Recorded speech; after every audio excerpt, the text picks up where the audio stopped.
Okay. I hope it's working. Whenever you're ready, Liz. I'm on.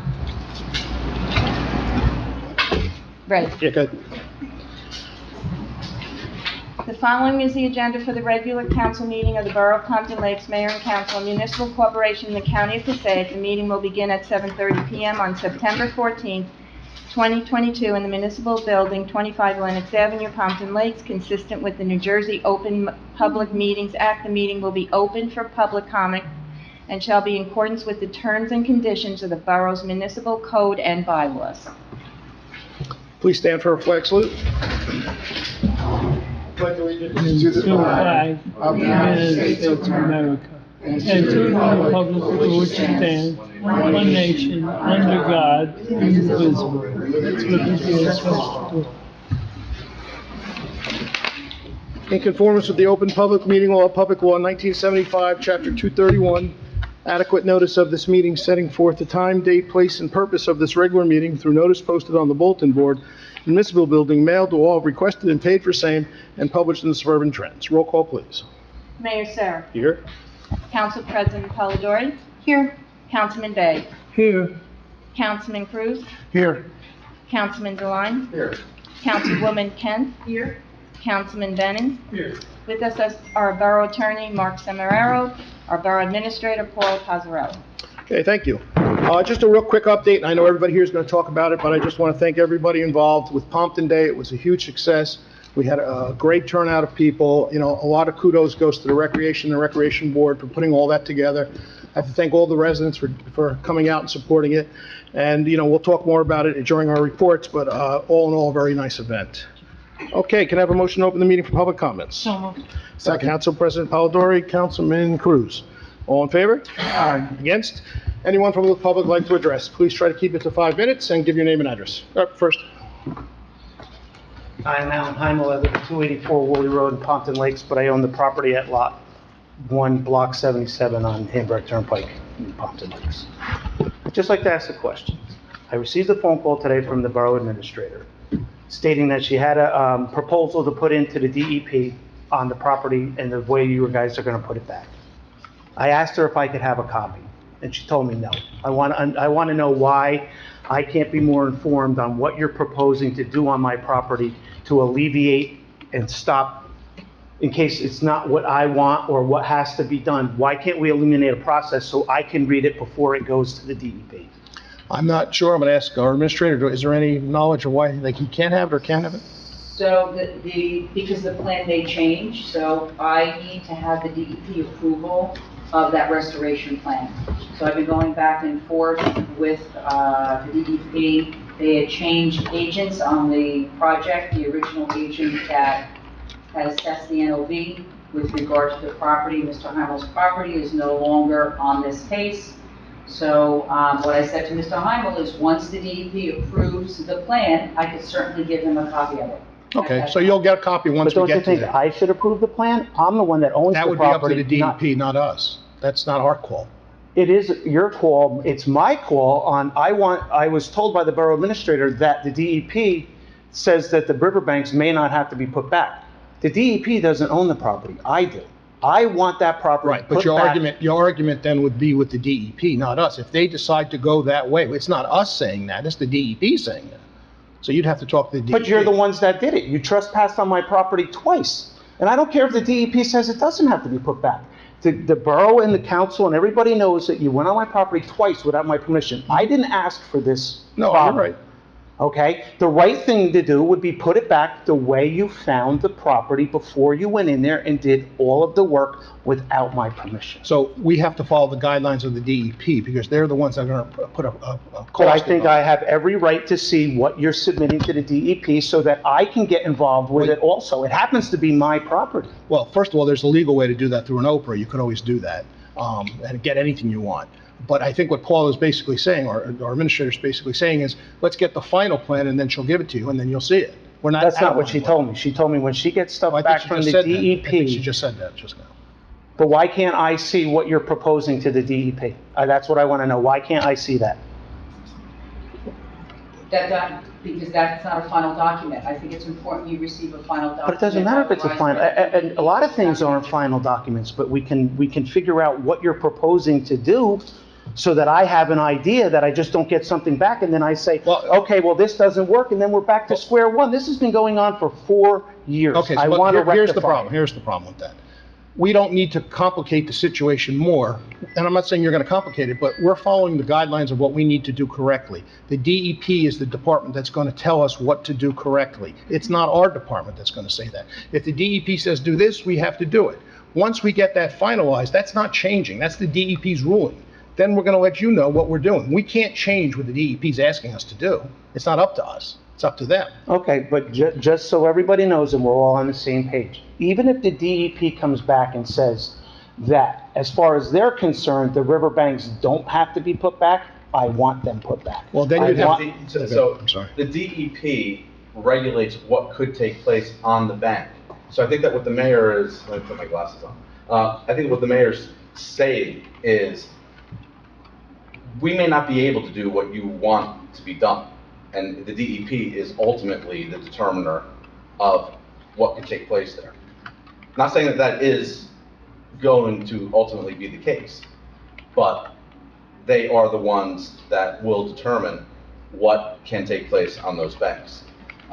They have the ultimate say on it. What is it that you want done on those banks? I want the property put back the way you found it, before you went in there and did what you did. Explain to me what was changed on the bank as a result of going on the property. DMK Services went in Well, there. no, just tell me how the bank changed. The bank changed. They cut a ramp in so they could get down in the river. They removed 10 feet of the riverbank, 3 foot high, so they could get down in the river, So soil was removed? soil. And I want all that put back. But according to the DEP, you can't take the soil from my property and put it back. You have to bring in new soil from whatever. You can't just dig a hole over here to put my riverbank But back. that's why the DEP would be involved. They're gonna Right, come up with a plan. and Mayor and everybody, I'm just trying to stay in the loop. No, and I've been out of the loop for way too we're long. gonna We keep. all agree We're it's definitely way gonna too keep you in long. the loop. Way There's too no long. question of that. We wanna keep you in the loop. It's your No, property. but I'm not being kept in the loop because I have no idea what you're even proposing to do on my We property. haven't proposed anything. The DEP is working with us to tell us what to do. We haven't proposed anything. I was told you have a proposal and you're sending it out to the DEP to see if they will accept what you're gonna do. But Is they're that the what ones- you not told me today? Today, what I said is I'm working on a restoration plan to submit with the DEP, and before I submit that plan, I want to make sure that plan is thorough, because I don't want to send a plan to the DEP that will be rejected. You're right, you have waited too long for your property to be cleaned up, and we discussed that your property would be cleaned up. We discussed that there's debris on your property, we discussed embankment damage, which I said we would repair if that was required, and what we needed to do by the DEP. I think what you're referencing is when I had a conversation with the very first DEP representative, Tanya, where she said that it's been so many years, the embankment probably has naturally repaired itself. However, it still needs to be reviewed by the DEP to determine exact damage, what was caused, and so that we can repair it properly. So I'm in the process of doing that, and the DEP, before I submit that, I want to make sure that that plan is correct. Once that plan is approved, I told you I'd be more than happy to give you a copy of it. And that's what we have to provide you. Once it's approved, that's what we have to give you. So I get, all I do is get an approval from the DEP that this is what they're allowing the town to do. So if I don't agree with that proposal or I can knock it down and say, I'm not accepting that. You have to talk to the DEP about their proposal. It's their proposal, not our proposal. They're okaying it. Oh, I'm sorry, Mayor. So just remember, we are responsible to abate a notice of violation based on DEP standard. That's what the borough is going to do. Okay, but I'm just telling you that I'm not going to accept anything, and I will fight that with the DEP also, but I am not going to accept anything unless the property is put back to its original condition, the way it was before you guys did the work on the I think you property. spoke to Tanya. You remember Tanya? Yes, I've been in touch with Tanya, and she's been, So she's no longer on the case. okay. I'm trying to, So I think to get and I know our attorney wants to say something, but to get to it, it's not we're trying to do what you want, okay? But we have to propose that to the DEP. The DEP might say. I know, the DEP can't say just because I want it. Right, they can't do But that. what I'm saying is I don't think it's fair that it can just be, well, the DEP said the riverbank does, and then something has to be done. But if, I believe the two probably will come out to what you anticipate. The Okay. DEP knows what went on, Okay. and I have been informed what needs to be. I just don't like being told that I don't need to know, that you'll find out in the long run. I didn't want to, I'm not going to give you a work in progress. I said that is an internal work in progress. Once it is formulated and approved by the DEP, I believe it's a public document. Is that not accurate, Mark? Yeah, once the DEP approves it, Right. sure. I do have a suggestion, however. Yes.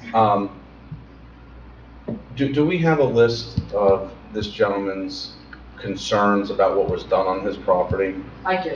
Okay, and we're And I was trying, going to incorporate that in the restoration plan. fair enough, and that's what I was gonna suggest. We'll try to make sure that that's incorporated into the plan. There was a So- certified letter sent to Mr. Boyle and the mayor of what I wanted. Okay. So just- right, so that's, All right. it's on record, and we have It's that, on and we're record. trying to work, and we understand we did some things. I just want to stay in the loop. That's all That's I'm okay, asking and I get everybody, it. to stay in the loop. That's it. That's why- I've been out of the loop it's too long, guys. All right, we're trying to Too make long. it better, so we'll get there. Okay, all right. So I will wait to hear something from you or the DEP, and then we have to take it from there. Is that- Yes, I think you'll okay? probably hear from me first. Okay, all right, fine. Okay. Yep, thank you. Thank you. Anyone else? I saw another hand. Please step up.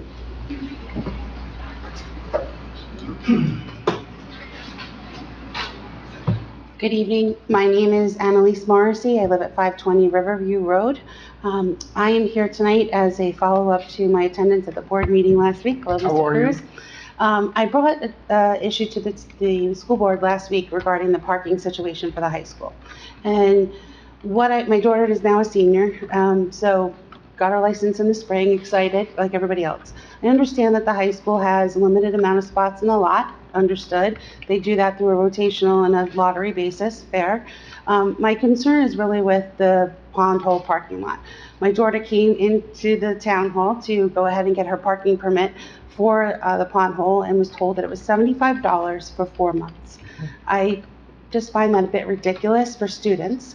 I understand, like adults, but when you look at New Jersey Transit, you look at other towns, they have, student level or student pricing, sorry, I couldn't think of the word, for our students, right? And when you think about my daughter and other students who are athletes, for them to have to find a spot on the street or even frankly in the pond hole sometimes, they don't have sometimes time to move their car back up into the high school lot.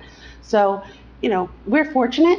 I probably would pay the $75 if I absolutely have to. There are a lot of families in this town that cannot afford that for their children, and I think it's very unreasonable. So I'm bringing it to your attention. I've talked about it with other parents. First time I've ever gone to a school board meeting or a town council meeting That's to bring fine. it up. We welcome But I just think we need to do something. I understand that parking is limited. I understand there's a lot of homes, which I'm very excited for, all the redevelopment that's going on. But to charge our children that much that's a bit high for me when you think about it. We're talking almost over $200 for the school year. I could see them getting charged a school day parking, permit where it covers, the school hours, even if it's 8 to 6 or 8 to 7, where, they're not parking there overnight. So let me just, and I understand completely what you're saying, and we hired a parking consultant to look at our parking. The students do have a very discounted rate.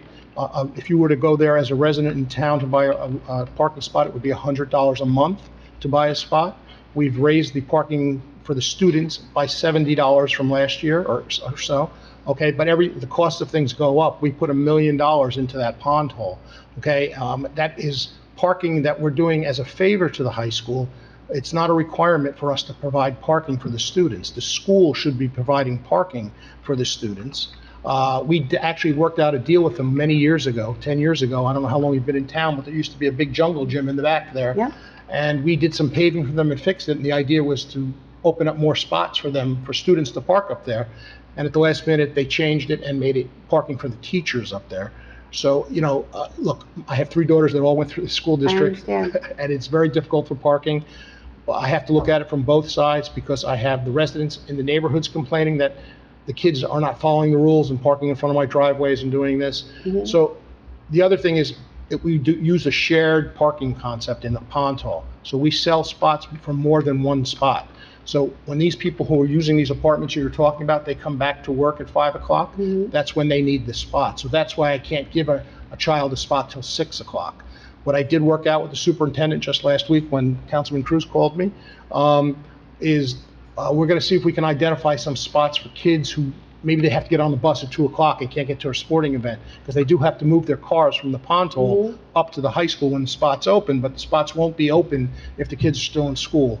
So maybe we can identify a couple spots that the kids can keep their cars there a little longer until the school lets out or until they get back from their sporting events, which wouldn't be a lot. But at the end of the day, those spots have to be open for shoppers and the business people who work in town, at 5 o'clock. So that's why we can't have it till park until 6 o'clock.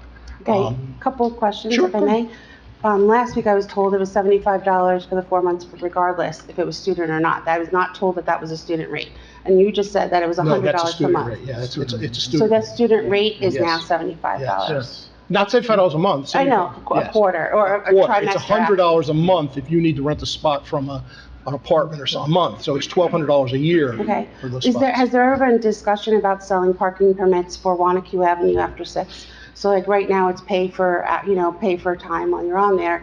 Could you open up more spots for residents to have an overnight parking No, permit? we don't allow overnight parking downtown because. Why what not? hap- I'll give you a reason why. People park their cars there and take the bus to work, and they line the streets and just leave their cars there all day and night. I understand that, but what I'm recommending is, could you do an overnight permit where it's from 5 a.m. to 6 a.m. and at 6 a.m. they have to move it? But at least that gives you more spots on the street on Wanacue Avenue. And if somebody's still there after 6 and they have a special colored sticker that is an overnight parking, then they get a ticket. And how's that helping though? What's it doing? It frees up more spots in the pond hall. No, we're limited to the number of spots we can put in the pond hole. So 40 has been the parking consultant's idea. That he wanted actually 30, I fought for 40. And that's the maximum we can go. We can't go more than that. We cannot supply parking for the whole high school. It's just unfortunate, but we can't do that. I'm not asking for that, but I also think that when you think about the children and they're coming back later at night, especially in the fall and winter sports, it's not very conducive to safety. But the high school should, and I spoke to Dr. Amoroso about this, when the school lets out at 3:30, the parking lot is completely open. So anybody who has to move their car should be moving their car after school into the pond. How can they do that when they have to get on a bus at 2:45? Well, that's what there will be some spots I think we're going to identify for those situations, but they'd have to prove to the school that they're leaving at 2:30. They're not leaving at 3:30 or 4 o'clock. Because I did, when it was brought up to my attention, I did recognize that could be a problem. So we're going to try to fix that, but it's not a temporary, it's a temporary fix for a couple kids, but what you're asking for, the kids cannot park there till 6 o'clock. They just can't do it. Everybody's coming back from work at 5 o'clock, so it wouldn't work. So if I go down there and I check that parking lot for the following month and at 6 o'clock it's not full, Well, you haven't seen the buildings that you're talking about going up, they've purchased spots already, and they're paying for those spots. The buildings are not up yet, so they don't have tenants yet. so what's the timing of those going up? Probably next year and a half, they should be finished. So we have 12 to 18 months to help support it and solve a temporary problem for our children until those parking spaces are going to be filled. Yeah, but we're trying to train people now, so that's why we're not going to be ticketing anybody for the month of September. We're trying to make everybody understand the rules that are put in place there, because moving forward, this will be how we're going to do it. No matter if But you're it's, telling me you can't do it because those buildings, they paid for spots, but yet those people are not going to be here for another 12 to 18 months, which to me gives you 12 to 18 but- months to figure out this problem but you with can't, the Board you of can't Ed. say how many people are going to be shopping downtown. You can't be how many, Nobody's downtown at night. well, you can't say that. Oh, I do. I drive through downtown quite a bit. I have parents on this side of town No, and I I live on the understand south that, end but of we town. have to Nobody's look at it downtown. Most of our realistically. stores close at 5 p.m. at night, and they're not even open. We can't even get, I painted windows. Well, when you can we park live on the street at 5 o'clock at night. You can do that. That's not my point. My point is that it's in the parking hole, in the pond hole for these children to park and safety. So if it's a matter of the school board and the town council, which I've now gone to both, you guys need to get together and you need to work on this and a plan. These are our children. And, while they're lucky that they get to drive to school, we should also be taking care of them. I agree And with the that. problem is getting worse and worse. And if you want people to support the redevelopment project and all the things that are coming with that, just tell them and turn around and say that But we've There's only those only spots. sold, we've only sold 30, all the years, it's only I'm been just 30. saying, So we've never had you're more. talking a little bit out of both sides of your mouth. No, but Because we're you want not- people to support your redevelopment projects, Yes. which I do, but then you're telling me you can't give me spots because you're selling them to people. But 5 years ago, when we didn't have redevelopment, we only sold 30 spots in the Pompton. It's always been that way.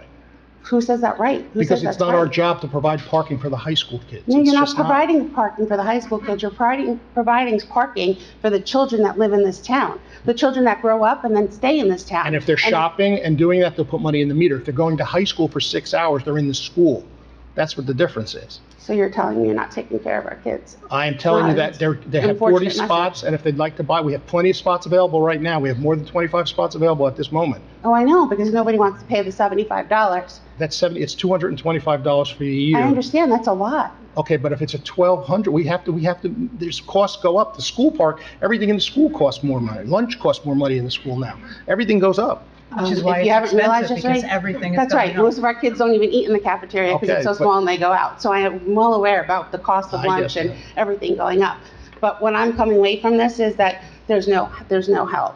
Whether it's at the school board, at the town council, We're not going to lower, if you're asking, are we going to lower the price? No, we're not going to do that. that's Can't look into unfortunate. it I don't think so, no. It's been, we hired a consultant, and this is what the consultant did, for the students? for everybody. The consultant we had plans that the consultant put together that involved the theater parking and dine-in parking and overnight parking and all the parking included. They actually had some different ideas at one point, and we turned them down, but that's been okayed, and it's been put through the police department. It's all done, it's all said and done. I mean, if the argument is you want it cheaper, how much cheaper would you want it? It's either cheaper or it's other spaces where they can park for free. There is In the no town. parking for free in any town anymore.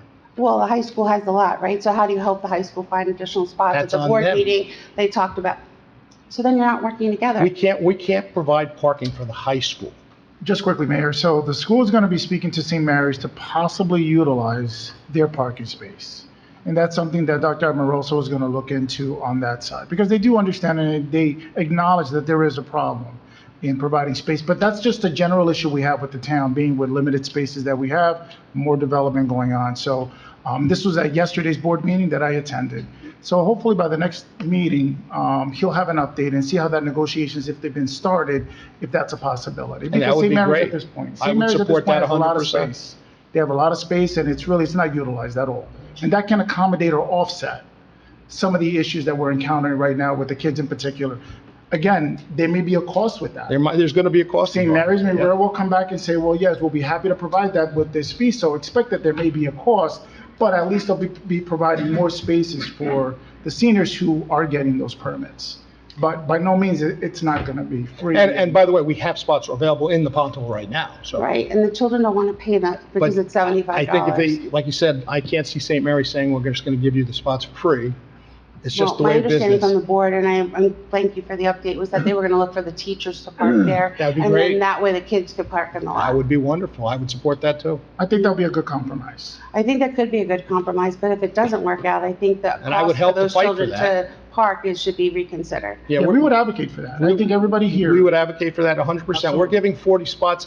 Think about what we're losing on the 40 spots we're giving to the kids. We're losing $1,200 a year as a town to that, times Those 40. people- But again, those people are parking at night, so think about the type of permits that you're giving. You could have a daytime permit. Children who don't have sports could park in the lot and then. We have that. No, we have that already. Yeah, we have that. Daytime and overnight parking? We have shared service parking, yes. So these lots, these ticket lots don't start till 4:30.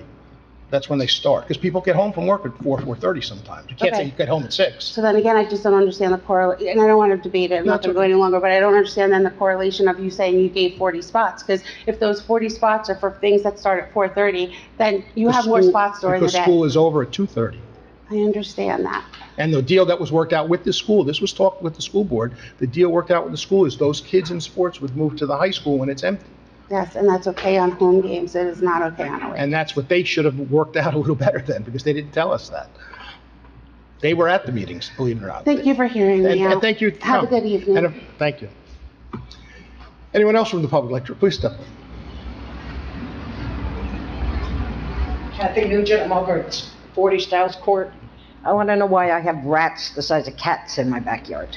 Yeah, that's where, myself and Councilwoman Kent attended the health board meeting. There is a lot of rats, not just in our town, in many towns. The problem is, if they're on a residential property, the resident has to take care of them. I have, but where, they came in my back door. It's I horrible. mean, where are they coming from? So- 30 years, I've never had rats in Can my I ask you this, backyard. did you at least call the health department? Yes, he Okay. told me there's nothing here for them to eat or drink, so they'll go away. I have a built-in pool, there's plenty for them to drink. That- As the squirrel was drinking in it the next day. And it might also mean that you have a neighbor that's not doing what you're doing, and it could, it could be your next He door looked, he water. said there's no reason for them to be there except there's construction up by Lidle. By where? Up by Lidle, because of all the construction that's going on. They said it's coming from all the construction. They said they're loaded over in the high school parking lot too. They said it looks like it's moving at night because there's so many. Well, I spoke to the high school about that, and they're bringing in their exterminators, they're to do some work there. I've never had, I don't have mice, I don't have anything. Look, I get it. They're I this understand big. it. It's not much I can tell you, but I would make another call to the health department and just tell them, again, I'm seeing these rats on my property, what should I do? He left me a pamphlet and said I'll be back on Monday. That was 3 weeks ago. And he came to the house, though? He did look in the house? Okay, he came, he looked around, he said, yeah, they're burrowing under there, yeah, you gotta get rid of them, yeah, you're So calling did- Terminex good. Did you get an exterminator? You'll find them dead in your pool. I said, oh, that's nice. Did you get an exterminator, or you didn't? Yes, Terminex came, he put traps down, we killed 2 in the house, my dog ripped one to shreds, and That's not the exterminator. first I found one, and my son's friend beat the other one to death in my basement. I think we kind of stunned it first with the trap, but I'm going out of my mind. I'm like, where are they coming from? Yeah, I have no water, I mean, I'm gonna be there's honest. nothing near me. I live right across the street from you on the West Lennox. We've had them down by us, too. I had them last year, I don't have them this year. I don't know where they're coming from. They're huge. So, I mean, And I don't like everybody's seeing like, go to them. town and find out. I don't know what they're gonna do, but There's not, something's gotta be unfortunately, done. if they're on residential property, there's not much we can do. The problem is if you have one resident, so what the health department should be telling you is all your neighbors should kind of be talking to each other and saying, hey, look, we're seeing rats down here. We should all try to hire an exterminator together to kind of identify that. Now, that doesn't always work because you always have the one neighbor who doesn't want to do that. Well, I had a neighbor next door that I saw her exterminator out there, so I played old little Miss Biddy and went out and told them, watch for rats, and I've been doing it with my other neighbors. But, I mean, we've had another house that was gutted, so it could be coming from there, but it also, I was told it could be all the chickens in the area. So I can tell you, a couple of years ago, we had an issue down in the south end, same situation. A woman came, myself, I wasn't the mayor at the time. I went with the mayor who was the mayor at the time. We went down and looked, and her house was pristine. It was no issues, no problems. The house right next door to her, I'm not kidding, had a hole in the backyard this big. It had a vegetable garden in the back. It had water bowls out for the food. And we told them, this is what's causing your rat problem. It's coming from your neighbor. He didn't want to get an exterminator. Finally, the health department was allowed to go in because they identified an area where they're coming from and write summonses against them. That's the only way a health department can get involved, unfortunately. All right, well, I mean, he looked at my house, and I did notice, I think the woman next to me complains every once in a while about the woman down the street from me, because she had a couple of vans and stuff hanging out there, and I noticed that's all of a sudden clean as a whistle, so maybe she complained too, and that's been cleaned up. Well, when you talk to the health department, mention. I'll keep an eye on it, mention I'll those call him areas that again. you just mentioned, and he'll go look at them. All right. Check them. All right, sounds good. Thank you. Thank you. Anyone else from the public like to address? Please step up. Randy Hitton, 443 Montclair Avenue. Last meeting, I was here, I was talking about closed planning board meetings and closed. Closed? Closed, Cancel. thank you, Cancel, yes. canceled. And, well, when they're canceled, they're closed. And you had said that there's an ordinance, this is your words exactly, that they can close these meetings whenever they want. Cancel a meeting, yes. They can cancel. Cancel. Yes. I looked up for that ordinance, I couldn't find it. It's not an ordinance, It's just a right. it's a right they have to do as a board. They're not obligated to hold a meeting. You told me it was an ordinance. It's just part of what they're allowed to do. If they don't have any business, they're allowed to cancel their meeting. Well, you had told me it was an ordinance, so I spent all those hours looking up an ordinance. There you go. I'm gonna give you, You lied to me. The planning board is canceled. Right from that dais. It's canceled next week. Okay. What about tomorrow's meeting? So it's next Tuesday, and it's been canceled. You're talking about redevelopment. Oh, redevelopment's on, yes, no, that's on. It's on tomorrow? Yes, Oh, so I can attend that one? you can. Okay, good, that's nice. Want to thank whoever brought up about the pond hole in the driveway before school started. It was terrible. just want to thank whoever got it done. Our Got it administrator paid. pulled some strings. Well, thank you, Paula. Did a nice job, you know? And it was done before school started, so that was great. And that was a goal all along. It just, weather got in the way a little bit sometimes. Oh, okay. Discussion that I had with Councilman Devine at our shade tree meeting the other night about the spotted lanternfly in town. It's getting worse and worse. It is. Our discussion, I think he'll be talking a little bit about it when he gives his meeting. We need to be proactive on that. I was told by a neighbor on Midland to go over to the Lidl Shopping Center by the gym and walk along that driveway. Those trees are loaded. Now, I have the tax map for the shade tree, and I looked at that, and that belongs to the shopping center property down to Lake Inez. And you're familiar with the owners of that shopping center. Something needs to be done. The frost will kill all the spotted lanternfly, but the egg masses that they lay, anywhere from 30 to 50 eggs per egg mass. If there's 1,000 lanternflies, next spring there's going to be 50,000.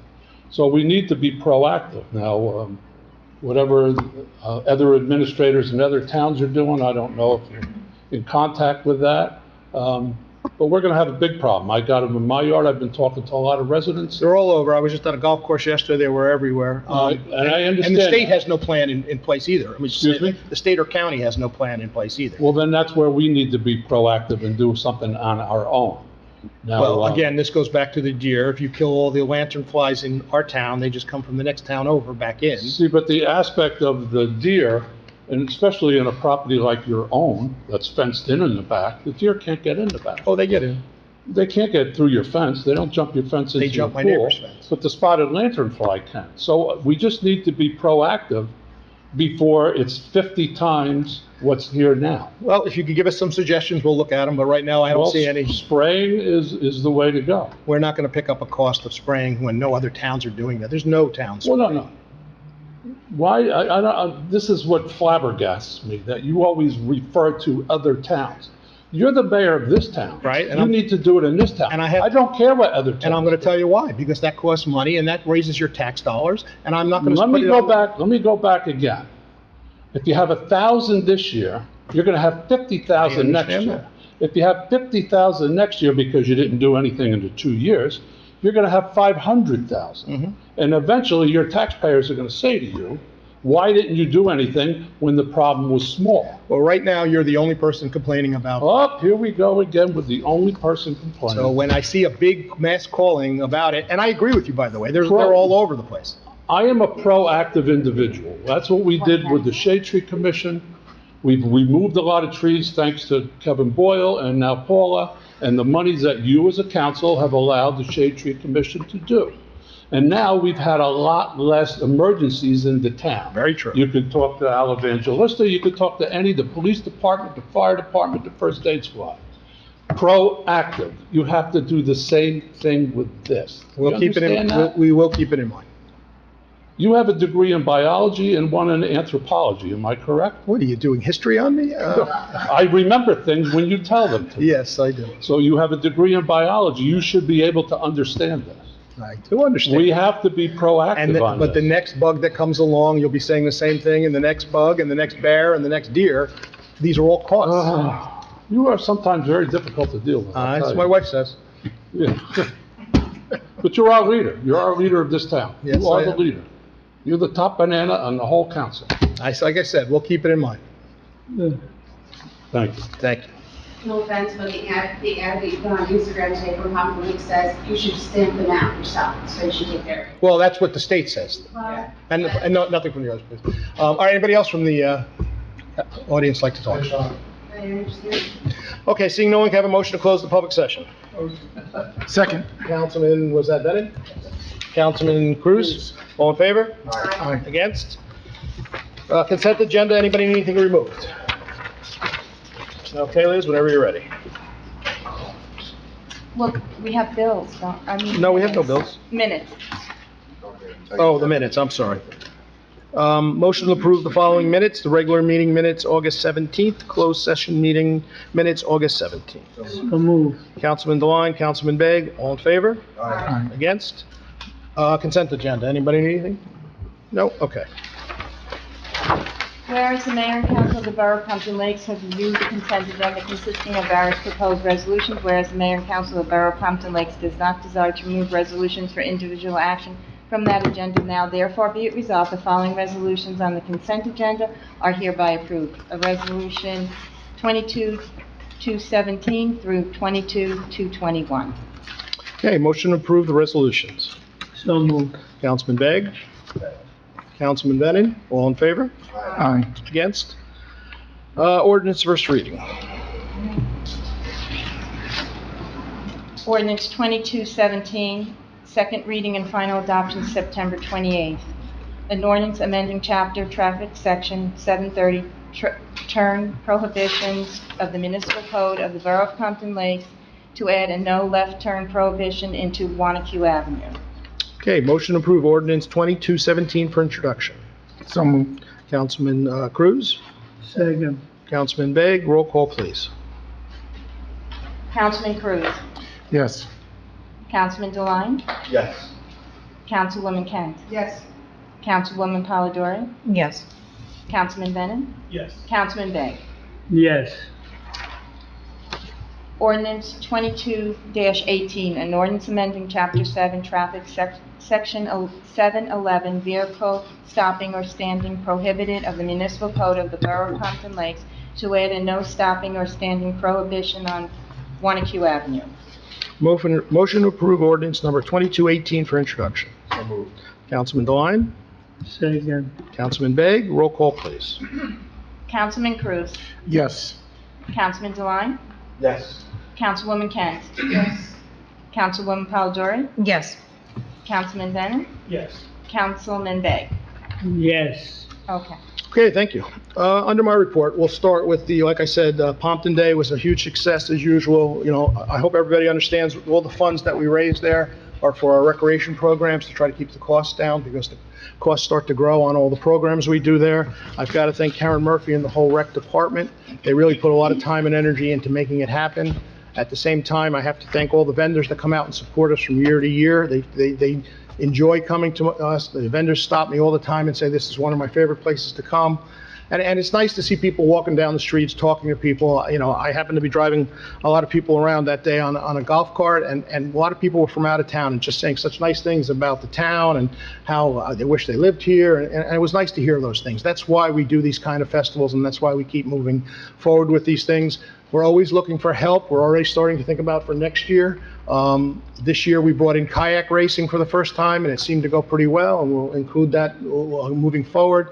The professional wrestlers seem to do very well again this year on the football field, and the kids seem to really like that. So if anybody has some ideas that they think would work, you know, if you've been to other festivals or you've been around the state seeing things, just let us know. You know, you can let me know, let Karen Murphy know, let any council person up here know, and we'll try to see what we can do. Because I remember a couple of years ago, we did pig races. That seemed to be a big hit at one time. I don't see them doing that much anymore, but I'd like to bring that. We did toilet bowl races for a while. So if we can come up with some new ideas, that would be great. I attended a couple golf outings, a couple this week, a couple last week, one for the VFW, and, you know, our VFW quietly does what they have to do in town, like all our volunteer groups, you know, and again, they're all looking to raise money. So if we can support any of our local groups in town, let's try to do that, because at the end of the day, COVID hit everybody hard, and they're trying to catch up a little bit, and anything they can get helps with that.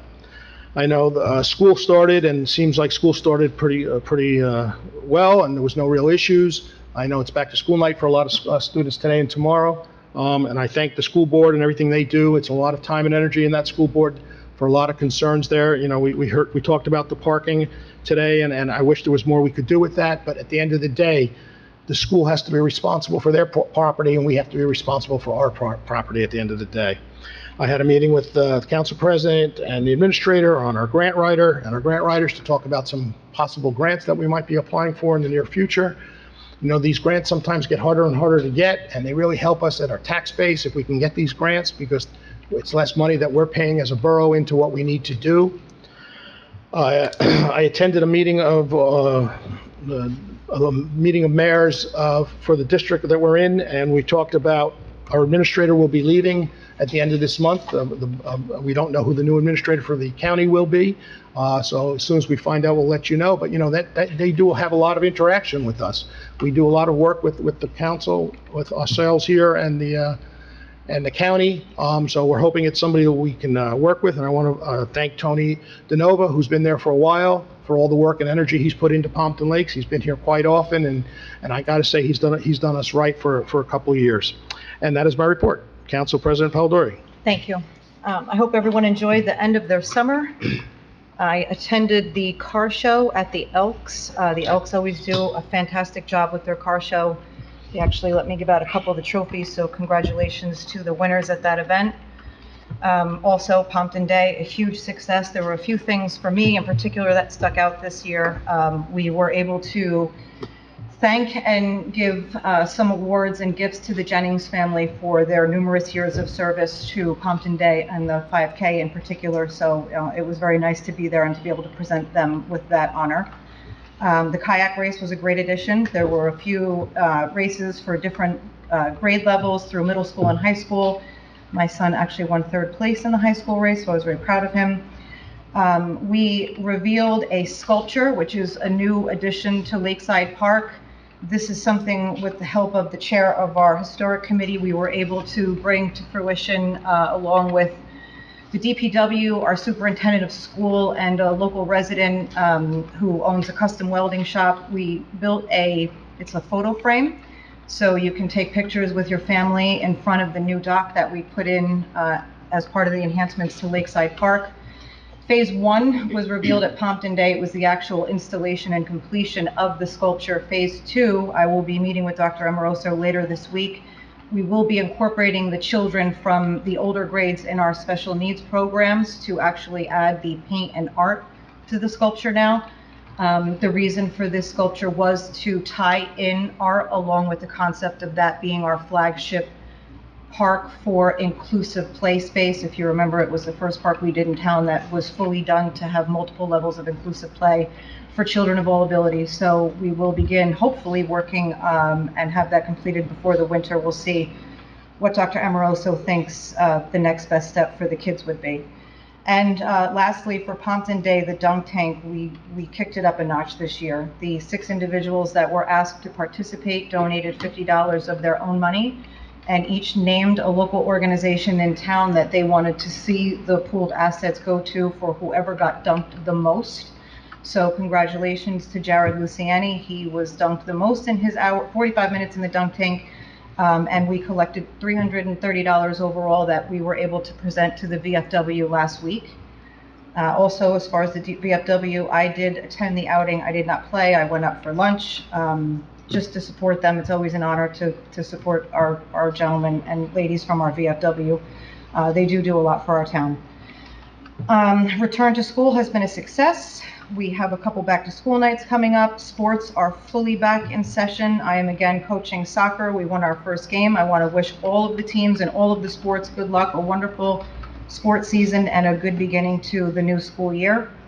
I have also continued to stay on as a trustee for the Pompton Lakes Education Foundation, and we are in the process of planning a few events for the first half of the school year, along with Councilman DeLine. We're going back and forth with some events that we have coming down the pike, so that should be exciting. Keep an eye out for that. I do attend regular Rotary meetings. One of the most recent Rotary meetings was a little special. We actually had some extra funds, and we were able to present the Pompton Reformed Church with a check for $2,000. You may or may not know that our Pompton Reformed Church does a monthly community dinner for any family in need or any family that would like to come in for a hot meal. So the Rotary generously supported the next 6 months of their dinners. So we were very honored and proud to do that for them, especially since what they do for the community is so special. Coffee with the Council continues. We had our first one in September. We will do one in October and November. They are now the first Wednesday evening at 5:30 at Cafe 506. It's a great place to have a cup of coffee and even stay for dinner. The food is amazing. I also attended the grant meeting. We did discuss a few grants, so I do have some questions for our administrator when you give your report, because I know we went back and forth with a few of the transportation grants And I know we talked about the possibility of moving one of them in the direction of Lakeside Park. It is a project that has been ongoing. I would like to see, if possible, funds directed to that. I know, I think it was about 3 months ago now, we had the engineer come out for a site visit to talk about the possibility of including some sidewalking and parking spaces there. So if that is eligible under one of those transportation grants, that is definitely a project I'd like to see finished first before we move on to something else. And also with grants, we didn't discuss this in the meeting, but I know we mentioned, it was, I think the last council meeting or maybe the one before that, we did get the second round of funding for the relief funds, and we were going to put a committee together to talk about some projects for that. If it's possible, maybe we can set something up to start talking about what we're going to do with that money as well. And I also attended, I guess it was an ad hoc or an add-on meeting with Meridia for the sinkhole in the back of the municipal building. And I know that that's in your report. I imagine you'll speak about that. But, you know, redevelopment is something I've tried to get some clarity on and ask some questions on over the last couple meetings. We haven't had a meeting in a very long time. We have 2 projects that have started that seem to have stalled, that there has been no progress on. There has been no updates from the dais. There have been no meetings. And yet through residents, through different committee meetings and different functions that I attend, I hear chatter about 3 different projects that have been reported on from council, that they're hearing actually residents that are attached to some of the properties that are being proposed have been approached. And I'm just curious as to why we're not getting that information. The only information you would get would be anything that's presented to the boards. Nothing has been presented to the board. They haven't had any meetings. Residents have been given information about the possibility of some projects that are being redeveloped. Well, they might have talked to someone that, you know, I don't know who they're talking to, but it hasn't been presented to the So board. there is absolutely no plans of Not yet. redeveloping the gas station attached to Salvatore's, or No. there are no apartments being put up on the other side of town off of Montclair Montclair came in with and the a, Washington building. these are all concept plans that they brought in. So when we don't have redevelopment meetings for 6 But those months were and years residents ago. get more information than we're actually given. Well, they were, Bill can talk about it. Those were years ago. Those conceptual plans came out. So that's the thing. There are council people that are discussing these things at meetings. The rest of the council isn't being made aware of them, and there aren't redevelopment meetings. So if the information is official or unofficial, there are conversations taking place. It just seems to remain a gray area to me, the started projects, the proposed projects. The meeting that took place with Meridia for the sinkhole was something that I happened to hear about in passing because I had another meeting scheduled that had been canceled. I am the council president. I have some concerns as to why it's been so difficult to get this information from you this year. When I reached out, you were on vacation. I asked why you had not notified me about your plans on taking a 2-week vacation, to which you responded, you were only going to be an hour away, so you did not need to. Correct.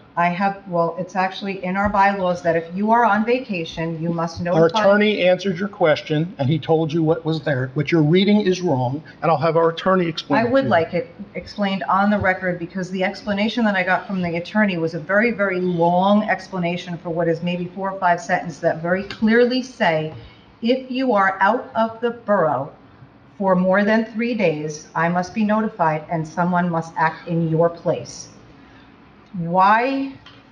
First of all, before it's even explained to me, I guess my question is, why is this an issue? It has never been an issue in the Why past. do you not want This has someone never- to be informed of that so someone can do? There's no, everyone was is there a informed reason? of it.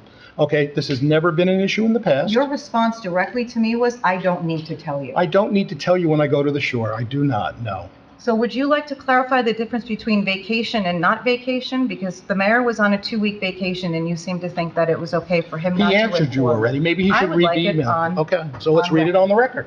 Okay? Well, so I don't have the information I in front have of me, but I could go off of my recollection, and if you want to pull it up, Mayor, I'd be happy to take a look at it.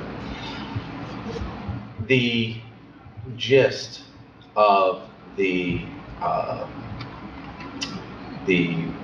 I think it was a bylaw, or was it the code? It's in the bylaws. The intent behind it is if the mayor is unable to perform his duties, that's clearly the intent, that the council president would serve in that capacity. There's really no debate about what the intent is. Are you able to pull it up, Mayor? 'Cause Yeah, really- I gotta find it. And if anything, we've learned through the COVID process is that virtually everything could be done remotely. And it wasn't like he was missing meetings. If he was missing meetings. I attended at least 2 or 3 meetings that. the Could you mayor name was those not- meetings? I was at a Pompton Day planning meeting that you were not at. I was at a meeting with Meridia here. The Meridian meeting went through me, and I told them I could not make it. You and- were on vacation. And I told them they rescheduled it, but our administrator asked explanation, so they continued with the meeting. It wasn't my I meeting. think the word that you used in your email were the spirit of the bylaws are, and I'm going to tell you that what I believe the spirit of the bylaws should be interpreted as is what is in the best interest of the borough. What is in the best interest of the borough is that if the mayor is not here and on vacation, No, I was someone back. should be acting in his place. That is wrong. I was back every 3 Now, if you are fishing or days. swimming or doing something and you drop your phone or can't be reached, someone should be here to answer questions for you. And why you're fighting that, or why you don't want that to Fighting it, be no. in Why place, are you bringing why that you're up? disagreeing, Mr. Mayor. concerns me. Sure, I'll It let the- concerns me let that the you attorney- don't want let the someone to attorney act in answer. your place when you're not here. Let the attorney answer the question, please. I don't know why there would be a distinction between a mayor who may be at his place of employment for 8 hours a day outside the borough parameter borders or down the shore. If the mayor Clearly- slept at his job for 3 days in a row, then it would Well, fall my under that understanding is that you also explanation. did come back and I forth came back. during. That's the very time true. I period. came It was back to not back and meetings. forth for more than 3 days. But And you were every gone 3 for days. 2 weeks. Every 3 days I came back. Just, it's none of your business to know that, but I did. Well, I just wanted that to be said in public and in front of the rest of the council. And I'd like to I say- did not expect a change to be made, but I do have some concern that this is something that you have such a serious issue with. Transparency should be very important, and you should welcome that someone wants to be informed and be here and accessible and available. Why you do have a problem with that is beyond me, but I did not expect action to be taken. I just wanted all of you to hear that. Okay. And that is my report. Thank you. Now I'll respond to that. You seem to think you're invited to every conversation I have in this town. When you're elected mayor, you would get that privilege. You do not have that privilege. Now, I'm talking now, okay? When you have that privilege, then you can do it. I have numerous conversations with numerous people, okay, on a daily basis that no one's part of, okay? Just like you might have some. When I have meetings that are called, that I call, you are invited. The Meridian meeting was not my meeting. It was called by the developers, not me. I was an invited guest. I do not invite people to other people's meetings. Okay, you showed up, and I got calls about why you showed up. I'll tell you that. I have no problem with you getting calls Okay. about why I So showed up. There people- should be someone um, here representing this town. Paula was here for us. She's our administrator. Do you- She was at that Is there a meeting. reason why you think one of us shouldn't have been there? Is there There's no something that reason. you don't This want is- us to know? This is, again, I'm going to say to you again, you're not listening. This is not my meeting. Someone else called this meeting. If someone else wants to invite you, they will. Okay? I do not have control of other people's meetings. If it's my meeting, you are invited.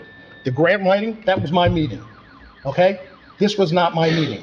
I have asked you regularly since the beginning of the year to include me in meetings, and there is not one record of a correspondence via call, text, or email of you including me on anything. And at this council, you're the only one who hasn't called me in a year asking a question about anything. Oh, I finally gave up. I sent so many emails You're asking the why only you one hadn't who hasn't included me in called. anything. Okay, well, I'm not going to discuss this now. That's This is, when you decide you want to do what you want to do, you'll be invited. I just wanted the rest of the council to be aware of the fact that the vacation policy in the bylaws is clearly, You're telling our attorney is wrong, then? Is that what you're saying? I do believe his interpretation of that is wrong. Okay, Yes, then you I need do. to discuss that with our attorney, because our attorney is paid to do what he does. You are not. Does that mean that I am not allowed to disagree with him? You can Because he's disagree with them paid? all, you can disagree with them all you want, but I have to go by the advice of my attorney. I just disagreed with him. Okay, great. I'm actually taking a look at my email, so you just give me a moment. So you can throw a hissy fit over the fact that you're not invited to conversations. This is not a Okay. hissy fit. This is a hissy fit, okay? And if it's a meeting that I have, First of all, I'm talking right now. That is incredibly I'm- unprofessional and disrespectful. Then So you're being please disrespectful. don't ever speak to me like that Okay, again. I'll say what I want to say. Okay. If you have a problem with that, at the end of the day, you should call your attorney and ask them what should be done. That's the way I did it, and it's the way you're supposed to do it. You also had a problem with the fact that you wanted 7 people and an administrator at a coffee with the council meeting, that you thought I picked on you. I have the emails. Are you having a hissy fit now? Please don't say that to me, okay? The fact that you thought it was okay to have 7 council people and an administrator at a meeting when the public is not invited to it. You have attended coffee with the council. Never with that many. Our former attorney, Joe Ragno, sat here and told us to proceed with it because it's publicly announced But on multiple forums can't- and on the dais. We have to It has follow the been going on rules. since 2018. That is not true. We've never had 6 people and an administrator at our meeting. Never once. Never once. Okay, so if you think that's happened, please give me the date and I will look that up. I will look back, because I Okay. usually take pictures Yeah, of these things. email that if you are able to locate it, I can't locate it. Yeah, I'll pick it up when she's gone. All right, thank you. Councilman Bennett. Thank you, Mayor. I'd like to announce that City Green has granted the Borough of Pompton Lakes 10 red bud trees, very similar to the one we got last year. We had 5 last year, 1,000 daffodil bulbs. Since we're at 10,000 daffodil bulbs in the borough, we switched over to trees. So we'll coordinate with DPW to pick up and with shade tree. Did they identify any places yet, or? I don't think, basically just in the south end is what was written in the narrative for the grant there. Okay, so you guys will work it out between Shade Tree and, Yep. So thanks City Green and Safe County for that grant. Pompton Day is a huge success. Congratulations to the Jennings family for coordinating the 5K for 40 years. I actually participated this year in the 5K, it was my very first one. I used that as a training run for the next event, which is why this flag is here. The pictures from the 9/11 ceremony were excellent. Some of you may notice that I was not there. That day I was actually making my way through New Jersey. So the 9/11 Promise Run is an organization founded by Jen Napoto, which raises money for scholarships for our fallen heroes, military and first responders, and folks that were impacted by 9/11. Teams of runners start at the Pentagon Memorial on September 9th and make our way through DC, Maryland, Delaware, Pennsylvania, New Jersey, and then finally New York City for 3 days. This year we had a smaller turnout, so we combined into 2 teams. So 240 miles was split between about 15 people. I am not a runner. I am horrible at running, but I over 3 days I ran about 20 miles, which is a lot for me. I want to acknowledge my teammates from Team UPS, Chris, Eric, Angela, Dana, and our driver Lisa. And my friend Eric from UPS and Rachel of the U.S. Army started off every morning at 5 a.m. The run from the Pentagon Memorial as well as Elkton, Maryland, where we spent the night at the Single Fire Department, as well as the Trenton Fire Department. So they both ran 3 miles to kick off the day, and then we cycled through the days. Team Seacoast CrossFit out of Wilmington, North Carolina, had a team of about 13 people. And this is the important part. I did this run to keep the memory of 9/11 alive for the folks that were children when this happened. It dawned on me that the average age of the CrossFit team was about 25. So these kids, they were little kids when this happened. And to have them take 3 days out of their lives and put themselves, they might be in great shape, a lot more in great shape. But it still hurts to run 6 miles at a clip, 8 miles at a clip, over and over again for 3 days, and to live uncomfortably, sleep on cots in a firehouse. But I'll tell you, to hear people honk at us and wave and give us a thumbs up while I'm running on the side of the road in Maryland or Delaware, it gives me a little boost to keep going. At one point, I believe it was in Maryland, there was a vehicle, I think it was a county vehicle, parked on the side of the road, and I approached his vehicle, he rolled down the window and actually handed me a cold bottle of water, which was very nice. So, again, that's thepromiserun.org, and it's a fundraiser. If you know someone who has been impacted by 9/11 or is a child of a fallen first responder, military, they can apply for scholarships. That is my report. Thank you. We got to thank you for taking that time and energy to do that run. It was impressive to see you out there doing that. Must have enjoyed doing that. Well, I won't say the running part, but the part that you were doing. And you represented Pompton Lake, so that's a great thing, so thank you. Councilman Big. Thank you. I also attended the Elks Club Auto Show and Pompton Day. They were very well attended, and I enjoyed myself. I received the Pompton Lakes Police Department report for the month of August 2022 from Chief Derek Clark. There were 2,918 calls for service for the month of August. There were 758 motor vehicle stops, 453 summonses issued, 4 DWI arrests, 33 motor vehicle accidents investigated, 54 ambulance requests, 27 alarm conditions burglary, 4 alarm conditions fire, 2 burglaries, 4 thefts, no sexual assaults, and no aggravated assaults. 15 domestic violence calls for investigation.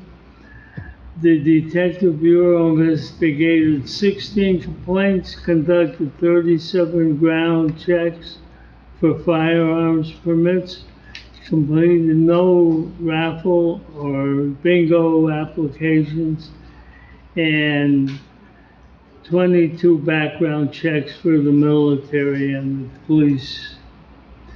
I received the CERT report from CERT Supervisor Deborah Ross. She reports the CERT team had a total of 34.5 volunteer hours for the month of August 2022. I received the Pompton Lakes Fire Department report from Fire Prevention Chief John Keating.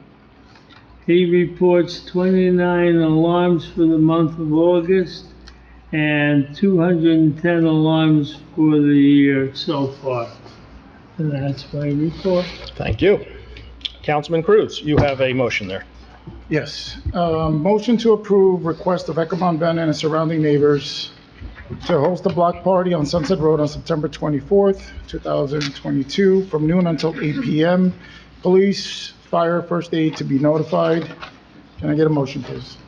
Motion. Second? Second. All in favor? Against? Okay. Okay, first I would just like to thank everybody that attended Pompton Day. I think without the volunteers, our sponsors, and our vendors, Pompton Day just would not be possible. In particular, the Recreation Committee. I really don't know where Karen finds time to sleep. I know she works during the day, but somehow she makes it all possible. So Karen did provide a report. I want to start off with a recap of Pompton Day, just to kind of share some of the numbers, just so you can see how much activity goes on throughout the day and the attendance of everybody. So for the 5K run, we had 187 runners. As Councilwoman President Polidori mentioned, Barbara Jennings and Joe Jennings did receive, just quickly, 40 balloons, a 5K medal, a plaque, and flowers for Barbara. She And did that get was a lot. all recognition for her 40 years, her and Joe, obviously, being a part of Pompton Day. Bobbleheads, And bobbleheads too? homemade bobbleheads. Oh, my goodness. Okay, all right, all worth it. For the fishing derby, we had 22 kids. Let's see, for the yoga Pilates, this was the first time this event was run on Pompton Day. They had 10 participants, and that was run by Claudia Summers. The football punt, pass, and kick, we had 20 kids. Soccer with Red Bulls had 44. PLRIO basketball shootout had 13. PLRLO home run derby, 45 kids. The kayak race, we had 19. Let's see, Pompton Day raffle winners. This was pretty good. So first place was $500, and that was won by Nino Stosic. Second place was $300, and that's Judith Braderick. And third place was $200 gift certificate, Lori Taggart. And that was pretty nice for that day.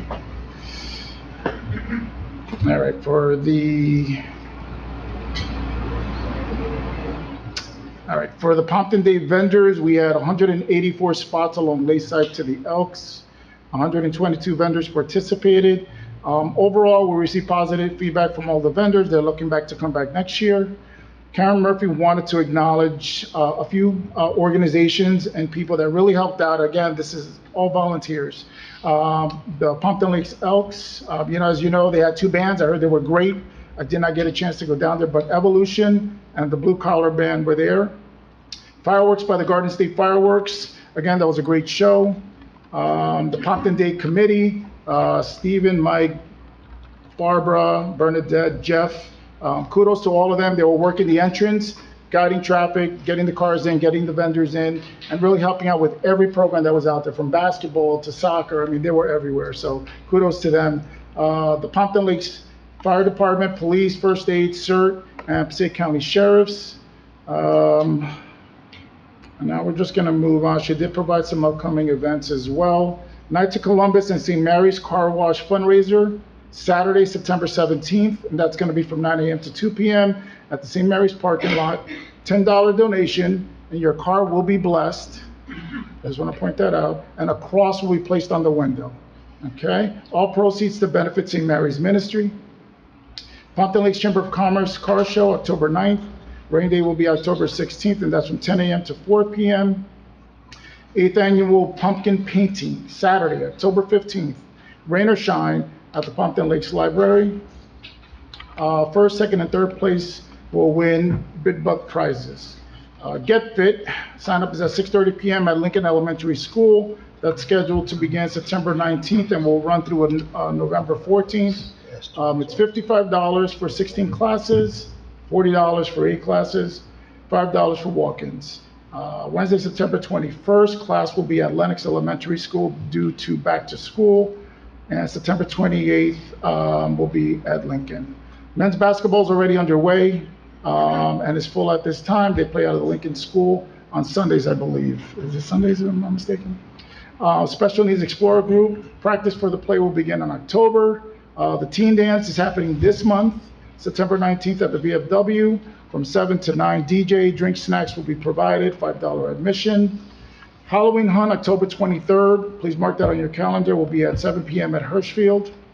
And that'll do it for the Recreation Committee. I do have a couple of items from the Board of Education. So this is pretty cool. I did not know this was happening. So NJSIAA has approved wrestling as a sport for high school female athletes. So that's awesome, just awesome, just to even hear that. The Board of Education President, Nancy Swartz, did mention a few faded signs within the high school Lenox street signs. Signs?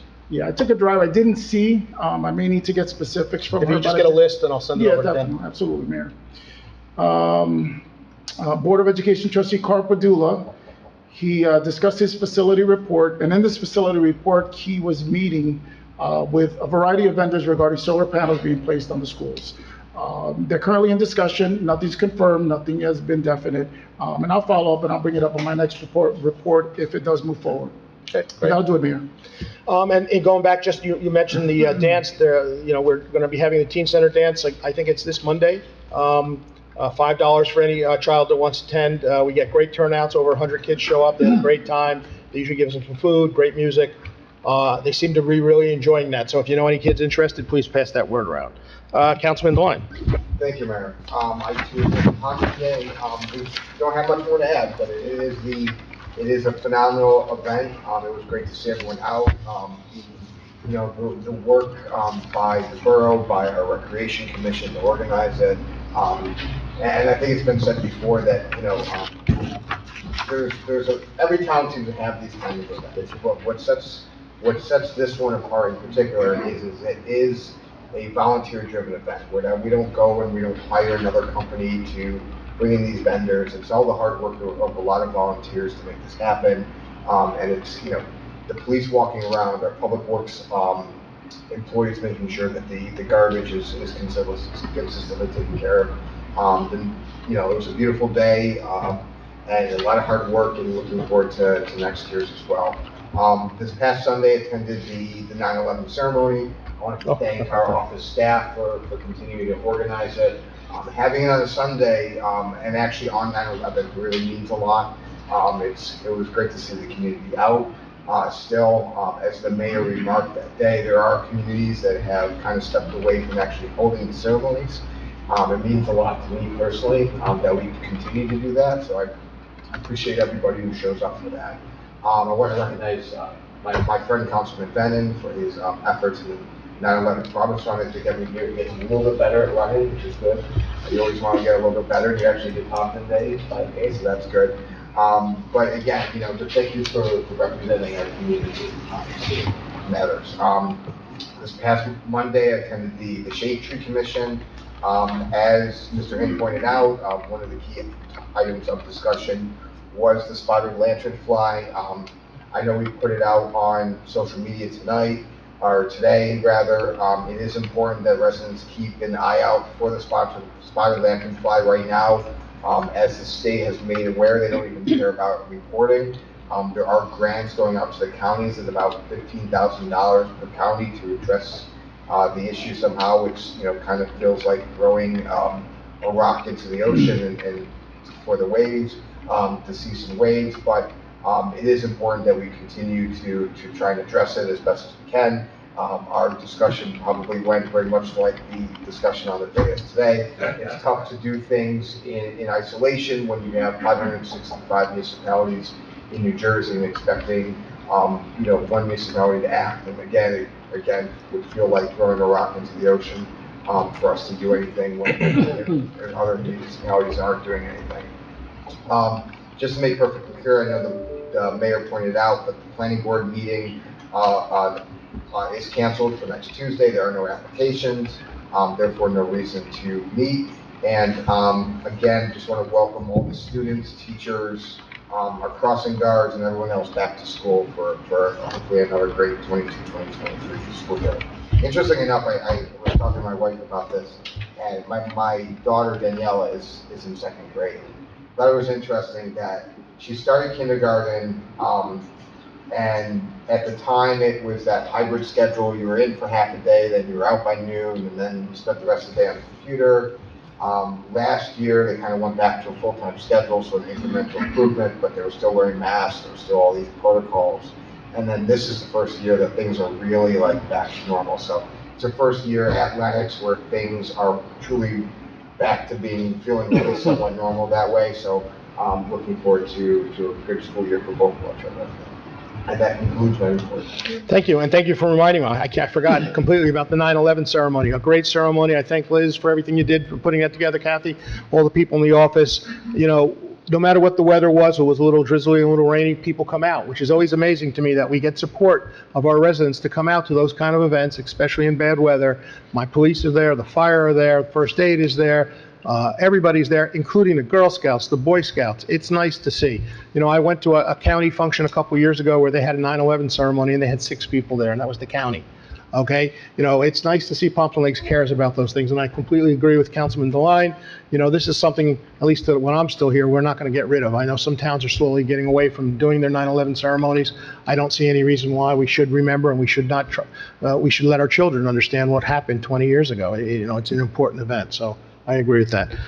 Councilwoman Kent. Thank you, Mayor. I want to also thank Councilman Bennon for representing Pompton Lakes in such a wonderful and patriotic way. I couldn't run or walk 20 miles in 3 months if I could, so I don't know how you do it in 3 days. So I did see you sitting in a bucket of ice, so I guess, you got to really train for this, but I do thank you for that. I do thank the office staff again. I attended the 9/11 ceremony. When the fire department chimes the bells, I break down, and it's a very moving ceremony, and I do thank all the Girl Scouts and the Boy Scouts and the police and fire ambulance squads and the VFW folks who are also there. And it's very moving, and I'm very proud to be a part of that. And thank you for hosting that. I was on vacation and I did not come back for Haunted Day, so I do feel bad about that. But it was a wonderful event. I've heard so much about it. My son was a vendor in that, and he said it was one of the best things he's ever done. So, and a lot of the vendors were very happy, and they evidently made money. So that's a positive. In addition to all the volunteers, Karen she's an amazing lady, and you could just get into her brain and figure it out, it would be amazing, but she's got it all figured out. And all the volunteers that work with her are very dedicated to this community. So I want to thank them. I want to mention the DPW, because our DPW staff, they work overtime. And they come out and they do this on their own time, and they set up and they take down and they clean the streets, and at the end of the day, you don't even know you had, 15,000 people here. I think that was probably, 10,000, however many. You don't know anybody was here. They did an amazing job. They always do, and I'm very proud to be the liaison for them. And I do thank them very much on their hard work. The resident that brought up the idea of parking for the children in the high school, I agree with you. There should be a better way of doing parking. And I do like Councilman Cruz, I do like the idea of the St. Mary's parking lot. It is totally underutilized. Let's partnership with the church and use that for the kids, because I don't want the kids, walking around in the dark when they come back off the buses and stuff. So, if it's not for the children to park there, maybe the teachers. But that is an underutilized parcel that we really should be looking at, and I thank you very much for bringing that up. And let's see if we can work with the school, because it's all us, it's all the same, it's all our children. So I thank you for that. I would also want to agree with our council president, Paul Dury, about the Lakeside Park and trying to get grants so that we can establish a better parking area for people utilizing that park. It's a beautiful park. And if we can get that grant, Paula, for the transportation grant for that, that would make sense to me. And that is what our our engineer said, that it should fit into that grant program. And that's a state grant, I believe, or a federal grant. So if we can get that money to do that, that would be a wonderful thing. And he could sit with us. We spent a lot of time, Jennifer and I, going through Parks and Park. One evening, you were with us, Mayor was with us, and we did a lot of work with that to try to keep our taxes down, maximize our grants, and still have good programs. So I want to ask you to follow up on that as well. Okay.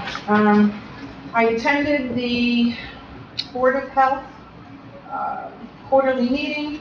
There will be a new license fee ordinance, Board of Health 22-01, that is separate from the ordinances that we pass here on the dais. They have their own regulatory requirements that they have to maintain. And what will happen is some of the license fees will go up for some of our restaurants and some of our bodegas. Right now, they're around $50. Anywhere, they go by now by seating, so if you have X amount of seating, they get a certain fee, inspection fee. It'll go up now, instead of a seating fee, it'll go up as a risk category. So the risk category would mean the type of foods that you serve. It would also include outdoor cafe inspection, and the rules, as I understand, are coming out from the state. So our Board of Health is adopting that.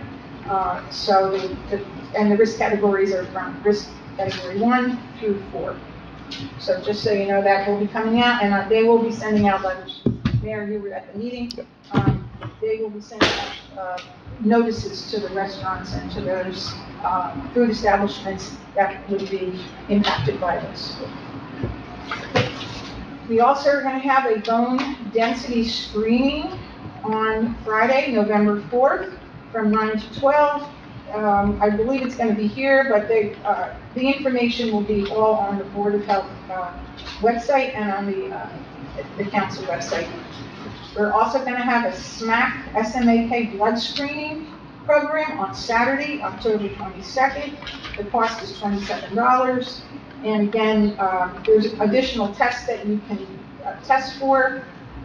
PSA, which is a prostate-specific antigen, Lyme's, hepatitis, THS, which is a thyroid, and then a couple different ones, hemoglobin, vitamin D, and B, and they're all different prices. So if you have any interest in having this test done by the town, just look on the website and you'll get all the information. We are going to have flu vaccines for children ages 3, and then for adults, same day, and the fee is going to be $15. It'll be money order or cash only, no checks. Medicare Part B will be free, and that will be every Monday at 2:45 to 4 o'clock. It'll start September 19th. And there are extended office hours, and then we have a flu clinic, which will be on a Saturday, October 22nd. And, and more information is on the webpage. I received today an email from the Pompton Lakes High School Environmental Club teachers. Let me see, Amanda Brown and Kevin Wortman. They are new. They are taking the place of Mr. Toronto and Kim Tonelli.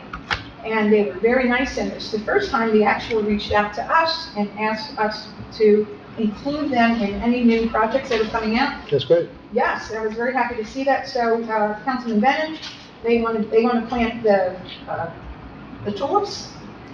No, daffodils, right, yellow, okay.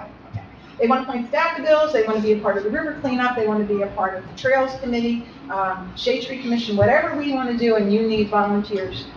Yeah, I'll give you their phone numbers and their emails, and they would like to be a part of it, which is a wonderful thing when your high school wants to be part of the community and the environment. So I thank them, and I did acknowledge that. I had, this is really addressed to our administrator, who evidently, Mayor, some of the residents on Spruce Street or Spruce Road, I don't know which one it is, but I always thought Spruce Street. They said they were promised that they had paving Not by me. 2 years ago, and it's never happened. So You can answer. I did receive the analysis by the engineer, and Spruce Road is not rated in need of paving right now. There's a scale on that sheet. Right. And they're rated as a 90, which means that right now there may be a couple cracks in the road, but it's not requiring repaving. So they're not on the list.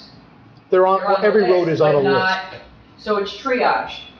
They're not in a position for paving. I don't know where they got their information. Yeah, I don't But know. it's a pretty detailed formulated Spruce was done a list. couple years ago. I'd say 5 years ago, The engineer 6 does years core ago. sampling, and it's pretty detailed, this Uh-huh. list Yeah. that is generated. I mean, it's not just, hey, let's take a look at the street. I mean, there are criteria, And the reason we have the list is just because of this situations, we want to keep a record of which roads are in the worst shape Oh, sure. and work through them first. And, every road will be on that list. I think every road is on that list, correct?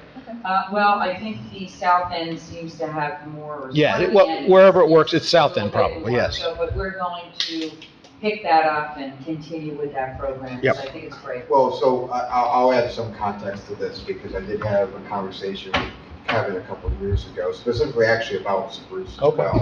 And he did inform me at that time that, because typically we go through DOT municipal aid, do Lincoln Street pullbacks, those kind of things, but he had been setting aside some capital money for paving. Some That's the list small she's talking streets, about, yeah. Exactly.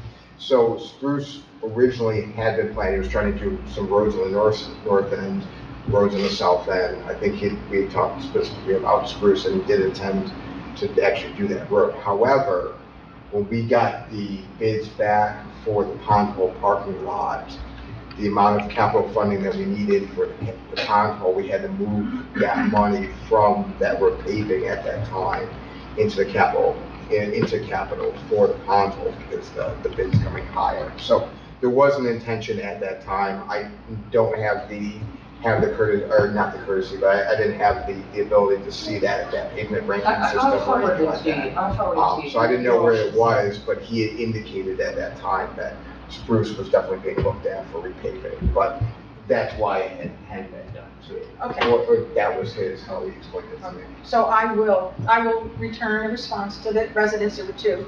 that requested, an update, and I will just tell them right now, it is not on the list. And if there was a comment of that, it's no longer. Well, you can have them call the So the administrator. street is on the list, it's just a matter, it hasn't been given a criteria in need of repaving right now. Okay, so have. Yeah, have them call, they could call the administrator. I could reach out to them, and forgive me, I thought I did, I spoke to Dan about it. I will reach out to that resident, because I think, I don't know if Dan did, because they called Dan as well. Yeah, I think they called a couple people, but they. Yeah, so they're friends of mine. I will reach out, to them, to let them know, Yeah, where they're at. yeah, especially if Councilman. Yeah, I mean, a lot, the borough really did, I think they did a very thorough job. A lot of towns do not do this. A lot of towns do not pave based on scientific data. Right, and the reason we did that was because we wanted to be fair to the roads that were getting done. Yeah. There had to be a reason why to do that road. Yeah, okay, thank you, Ed, thank you, Eric. Yesterday, again, I met two residents at Lakeside. They are concerned, I talked to Randy Hinton from the Shade Tree Commission on this. Evidently, from when the trees were planted and they redid all the reconstruction and the landscaping of Lakeside Avenue, within a period of time, if you have any ideas on weeds, they grow, and they grow pretty fast. But evidently, there's 24, which I call invasive species, trees, that are really not trees, they're weeds, but they look like trees. And they're really growing tall, and they're like individual trees. This is in Rotary Park? It's in between Rotary Park and Lakeside. And within that, right, like where Mandeville Road? Okay. Where Mandeville Avenue is, right from that end to this end, there's about 24 of these invasives. The trees of heaven is, I thought they were poison sumac myself, but I'm not sure. But that's what they look like. And what's happening, they're blocking the view, and they're blocking the vegetation, the trees that we actually want. I think it's still, you'd have to look, Paul, but I think it's still under negotiation with DuPont. There's a time frame that they're in charge of that area, because they redid all that. So, is it 5 years? I don't remember what the time frame was. Yeah, it's a 5-year performance. Has it been 5 years? I don't know. It's coming up. 2018, so they have. So theoretically, if there is an issue, they should be sent over there. If they're in that time frame, I don't know what the time frame. I'll contact you. Yeah, contact Dave. And there's one tree that they planted, a birch tree, that looks like it's dying, and I think they were gonna. Well, and Eric and I were talking about this, there's a certain percentage built into this that they can lose. Yeah. So. That would be a shame, because it's right. Right, but they're not gonna replace them. Yeah, we could ask. You could ask. You can ask. But I do want to thank residents when they reach out and send us an email.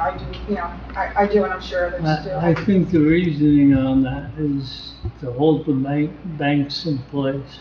Yeah, but there's a percentage that can be lost, and they don't have to replace it by law. It's worked into their contract.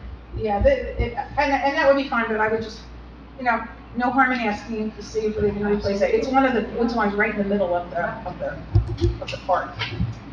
Okay, so I bring that up. So I'm sure a lot of people know that the Pompton Lakes PAL is being dissolved, and the basketball program is being picked up by the PLRYO folks. Bobby Cruz is now the director. God bless you, Bobby, for taking that job on. It's a big job. But one of the things that the PAL has extra money that they were going to build, they were looking to, when Rich Fleischer was alive, he was the PAL director, he brought in X amount of dollars for construction of like a gym. And so that money will now be expended. And one of the things that my husband, who's the current director, he wants to put in some benches in the parks in memory, memory benches. And it'll be Pompton Lakes PAL, and depending on how many we need, or how many you want, they're willing to buy and have it installed and, pay for it. It's just a matter of what we're gonna get. So I think you need to talk with Paula, and then you talk to Dan and figure out a good spot for them to go. Yeah, I think they're looking anywhere from 2 to 4 and the memory benches, and we talked a little bit about that online. Dan was gonna go with our vendors. Right, he was gonna go look Our for them. vendors too. Yeah. I know you had gotten a quote, but he was I also got a checking quote. with our vendors. Okay, so we can work on that, and that's, just so you know, Bobby, we're gonna try to do something So with I didn't that. hear, what area did you want to put these benches, throughout town somewhere? Well, Or no. just on the field? I think they were looking down at the trails, right? They were looking down, yeah, it has to be basketball related, so they were looking at where the basketball courts Oh, are. okay. all I right. think two of the benches down in Hirschfield are pretty beat up, so they were really old. Yeah, I would even hope if we could replace, replace what we have, Yeah. that's probably even better. Yeah, because I think they're really old and kind of. Right, so if we got bad benches, that's maybe tell where Den is start looking at that. If we got benches around the basketball courts that are bad, we're willing to have people who put them in, so that's good. And Lloyd also asked that if there's something else that you think that would, that the borough would need related to basketball, to the basketball program, that let them know. I know that PAL gave the town, the heights, not the school, but the Board of Ed, I think like $19,000 for basketball. Well, Lennox will have a new score clock installed. Yeah, and that was nice because he was talking about the one that, there's a clock and some kind of a table. Yes. And he said the table that they have now falls and, And the high school has a new score clock control panel because the old one wasn't working, so they also provided funding for that as well. So, yeah, so that they're willing to do this. I do have one request, a new athletic center, is that? Well, that was the I'm just- intention, that was the Oh, intention. New athletic center. I don't think- Please pass that to Lloyd. That'd be We'll great. do that. So we're gonna get benches. The Environmental Protection Committee, although we did not meet because we're gonna have a quorum, they're going to put out a video, they're gonna have a contest for a video called Tackling the Litter Problem in Pompton Lakes. And we're gonna be working with the high school, and we're gonna try to figure out like how we're working with the bid too as well. And we're gonna try to put out some type of contest. These kids are gonna have like a TikTok video, and they're gonna make a 5-minute video, and then we're gonna have a contest of who's gonna, who wins. And the whole intent is to stop people from littering in town. And we see a lot of litter. The bid has problems with litter, with garbage cans overflowing, people just dropping candy, wrappers, cups on the ground, masks, everybody sees masks now. So we're trying to, again, build up some community education, which is what the Environmental Committee does. And we have a wonderful, wonderful program. We're going to be looking at it, and then we'll be working with it, and then we'll be working with the high school on that. And as far as my report, that's what I have. But I just want to ask, Mayor, I respect everybody on this board. I respect you, and I respect Jennifer, and everybody knows that. But our council president had an issue. She had a request. No, she made accusations. Well, I prefer not to continue this. I honestly prefer not to continue this. I know. Please, let's go through the report. Let's go into public session, please. Privilege of the floor, you can say anything you want. Thank you. Okay, attorney. Okay, so I had a chance to call up my email, and I also called up an earlier memo that I had sent. So both Title 40A, 60-3B, as well as our code 2-19 provide that when the mayor is absent from the borough for 3 or more days, he shall designate the council president, and if he has an intended absence, no, I'm sorry, I stand corrected. If he's absent for 3 or more days, the council president shall perform the duties in his absence. If he has an intended absence of 3 or more days, he shall then designate an acting mayor. So that much is true in the code. My understanding was that you were not absent for a full 3 days consecutive, and therefore it wasn't triggered. there is a second provision in both the code and the statute. And incidentally, I'm looking at the email that I had sent the council president, and I can understand her questioning it because I'm reading what I wrote, and I was kind of focusing on the definition of absence, and quite frankly, I think the absence provision is clear. Absence is if you're out of the borough. So, and that's statutory as well as code driven. So that's something that you couldn't even change in code if you wanted to.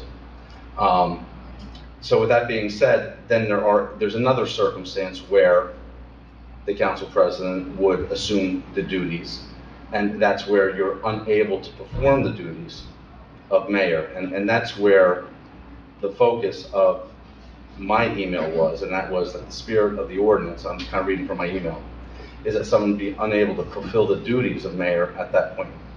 That someone fulfills the duties of mayor at the point in time when he cannot. And I had indicated further that we looked at the duties of mayor and believed that the mayor was able to perform the duties necessary, both equally from his house in Pompton Lakes versus anywhere he would have been, even down the shore. It's essentially not much different as if he was working full-time, come to the borough on an as-needed basis, and handle business over the phone or through a Zoom, etc. So my position was we shouldn't be strictly interpreting it in a vacuum, and that's with respect to the performance of duties. With respect to absence, I think that you do have to perform it or interpret it strictly, and that is a physical absence outside the borough borders for a period of 3 or more days. But again, my interpretation was based upon the understanding that you weren't actually absent for a period of Correct. 3 consecutive days. So that's my response. So my question would be then at that point, what, is there office staff that can say that at least once every 3 days the mayor was present? I don't think, it says absent from the borough, so I don't know that I don't have to be the he doesn't have to come and I think report you're to the trying very, borough. very hard here, and I appreciate that. And my concern is that we're trying so hard to make this be right when actually it's just wrong. I'm just interpreting it. I don't have an agenda on anything that I do here. I'm interpreting it. But it's an absence from the borough. It doesn't say absence from Borough Hall. It says borough, as in, the physical borough. So I'm interpreting the code as it's written. I would imagine if anyone was away for any lengthy period of time from any responsibility, they would want coverage professionally, politically. Well, the code as well as the statute covers 2 circumstances. It covers essentially it's what would be an unexpected absence and then a scheduled absence. So it indicates expressly where such absence is intended, which would be like an extended, like if you're on a cruise, you're out more than 3 days. The president and council shall become the acting mayor until the mayor's return. Well, you've invalidated your own point by saying an intended absence where he cannot access the borough because he would be on a cruise, when you made a point of post-COVID, we can now access business from anywhere at any time. So what's the point of even having that in the bylaws if you can zoom in from Australia? Well, I actually clarified what I said in the original email to you. I said that I kind of focused on the definition of absence, and I don't think there's an ambiguity, any sort of ambiguity regarding absence, because it does indicate absence from the borough. Now I'm talking about the second phase of it. So for clarification purposes, I'm going to go over it one more time. I understand you, and I think we've belabored the point and wasted enough time on this. My concern is just why. Why is it an issue? And that should be the question that everyone is asking themselves. No, the question that everyone should be asking, in 15 years that I'm involved, this has never come up except with you. Because when you went on vacation last year, you informed Eric and he performed the 9/11 ceremony for you. No, he did not. I did. He performed the ceremony because I wasn't going to be here, but I didn't tell him he was the mayor. Did you see any correspondence anywhere where I said that you should tell me I am the mayor? You just said you wanted to be appointed the mayor if I'm not here for 3 days. No, I read what it reads in the Okay, bylaws, and he's that someone explaining that. stands in your place when you are absent for 3 days. I didn't say I wanted to be appointed the mayor. Don't put words in my mouth. You just explained, so what are you asking? Tell us what you're asking. I think the point was made and discussed. So what are you asking right now? What are you asking? When you are on vacation, you are Right. supposed to inform whoever the council president is so that someone can act in your behalf. It's a If- 4-paragraph bylaw. If It's need very be. clearly If written. need be. If you're physically outside the borough. More for than 3 or days, more which I days. was not. So then therefore I do not have to. I do believe that you were out of the borough for more than 3 Well, that's days. your opinion. It is. Okay, so you can't judge your opinion. I'm telling you I wasn't. Social media, Okay, well, you have dates on social media? yes, all posts on social media. Okay, well then you should bring that up. You should pick that up. I think you should be asking yourself why this is bothering you so It's not much bothering that me. someone wanted to make sure that things were being handled. You know what's while you bothering weren't me? here. In 15 years, this is the first time a council president has demanded anything. And I'm going to read from the attorney what was sent to you because this was questioned. In 15 I'm years, speaking- this is the I'm first time you ever speaking- told a council I'm speaking- president that your role is what I I'm tell you speaking. I your role never is. said that. It's in emails back Yeah, and forth, show me going the back email. to January. Show me the email. I will. I'll show you some emails too. I'm going to read to you from a memo that was sent to you because you started this. The role of council president in the Borough Municipal Code, which does not explicitly give any powers, duties, or titles to a council president. Do you understand that? I'm a councilwoman. I'm one of 6 voting people on Yes. this dais. But Our as a- form of government dictates Didn't that say we that. have the voting Of authority. course, I'm saying as a council president, you have nothing. As a councilman or woman, you do. I believe this is still the borough attorney's report. Yes. Okay. And I just wanted to have an opportunity to look at what the email exchange was on that issue, because I didn't recall what it was, so. All right, do you have anything else for? No, I don't know. Okay, thank you. Administrator's report. Thank you, Mayor. So I just want to say it was my very first Pompton Day I attended. It was fantastic. I enjoyed seeing everybody in action, and nothing that successful can come together without the support of all of you, the support of our recreation department. I mean, Karen, Stephen Bay, I saw all of our other volunteers. Forgive me, I don't know everyone's name yet, but I do recall them when I came in. Initially checking people in. There was a lot of activity, a lot going on. I hope the vendors did well. I had an opportunity to speak to them, walk with them. I enjoyed the wrestlers while I ate my Peruvian steak over French fries. Yes, I did eat the lomo. Yes. That was very good. I think that they sold out a lot. I hope the other vendors did as well. So thank you. It's wonderful to be a part of this community. It really gave me an opportunity to gain really the heart of Pompton Lakes, or a little bit of it, I should say, that day. So I just want to get into my report here. Quick update, as you know, Pond Hole is paved and striped now. Pay stations will be going in. I just got the final specification. I just want to review that with our engineer to make sure that whatever was spec'd out initially is what has been provided to me. Did we check the wiring to make sure if it was wired or not? So these particular pay stations were spec'd out to be solar battery operated. Right. There's not a hard wire. But was there wiring put in? That was my question. I don't know. Okay. The library contractor finished up with the library renovations on Monday. The steps of the library, I spoke to Robert Walker. He was able to find a match for the granite Tilcon finally. So there was a big debate, pink dust, granite dust, I don't even know. But they were close enough to meet the historical requirements of replacing those steps. So I did ask Mr. Walker to give me a proposal before he begins work. So he's just waiting for a price from Tilcon. Yeah, I'd like to get those done if we can. I'm getting some concerns from people who can't get up the steps. Yeah, yes, so he's ill right now, but Yeah, I know. Yeah. he said he'll get that going, because that's important. He said, I think this project started last holiday A long time trail. ago, yes. Holiday, I forget what it's called. Maybe we can have a better sign then put there that the ramp is still open, because a lot of people don't realize that the steps are locked off and they don't, Okay. if they're new to the library, they don't know you can go around and use the ramp. All right. A lot of talk about grants. So we did need to talk about the TAP grant. The TAP grant I titled Connecting North and South Pompton Lakes. I just gave it needs a project title. That's the TAP title I gave it.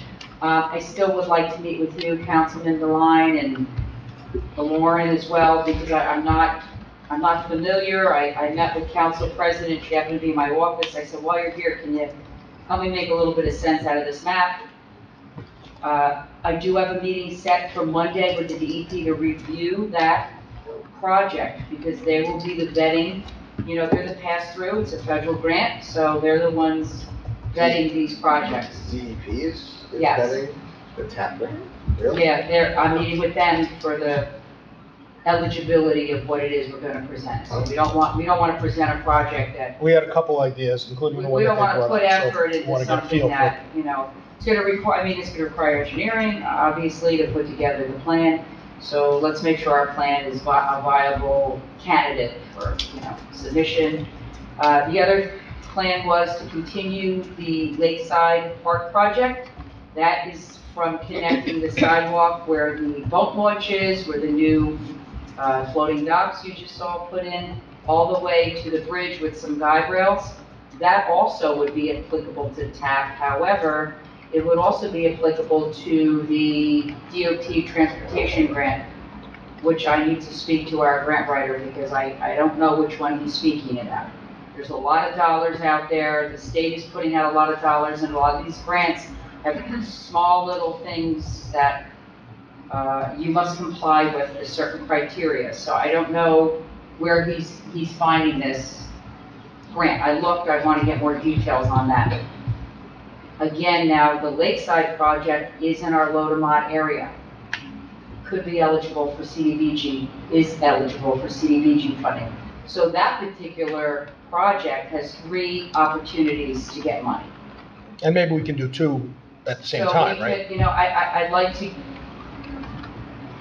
you know, put the projects where the highest success rates are, right? So we're going to, you know, talk about that on Monday. I would like to, again, tighten up what it is we're doing. That's a big trail connecting north to south.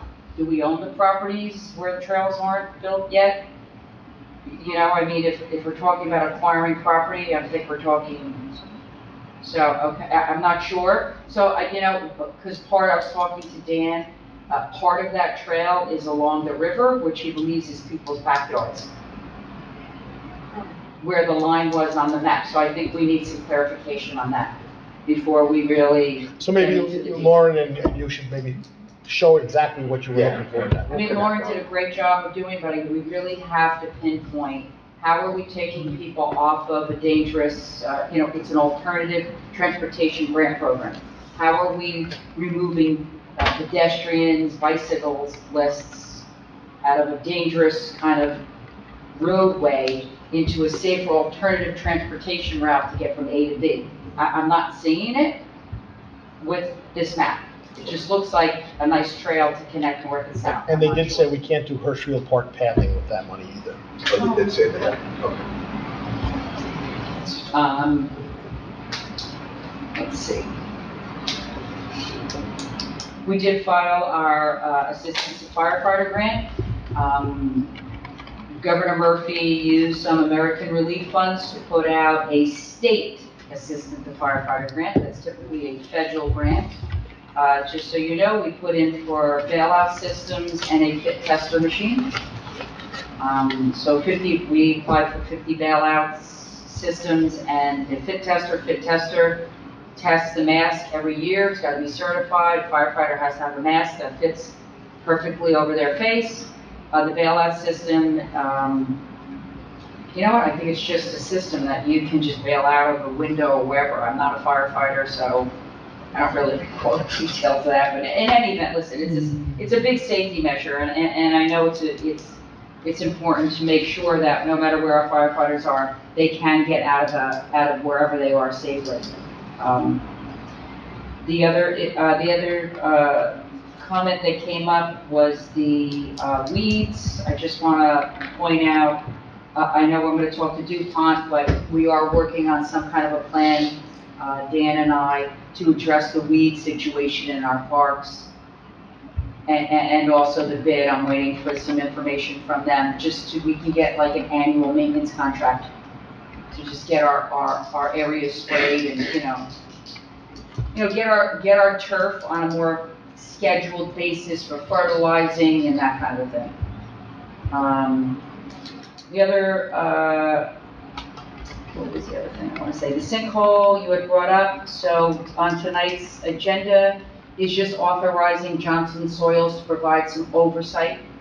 The amount of money in there, I don't believe it will, God bless you. I don't believe it will even come to that. Our engineer estimated no more than 3 days worth of work, Monday through Friday. There shouldn't be a need for an emergency here.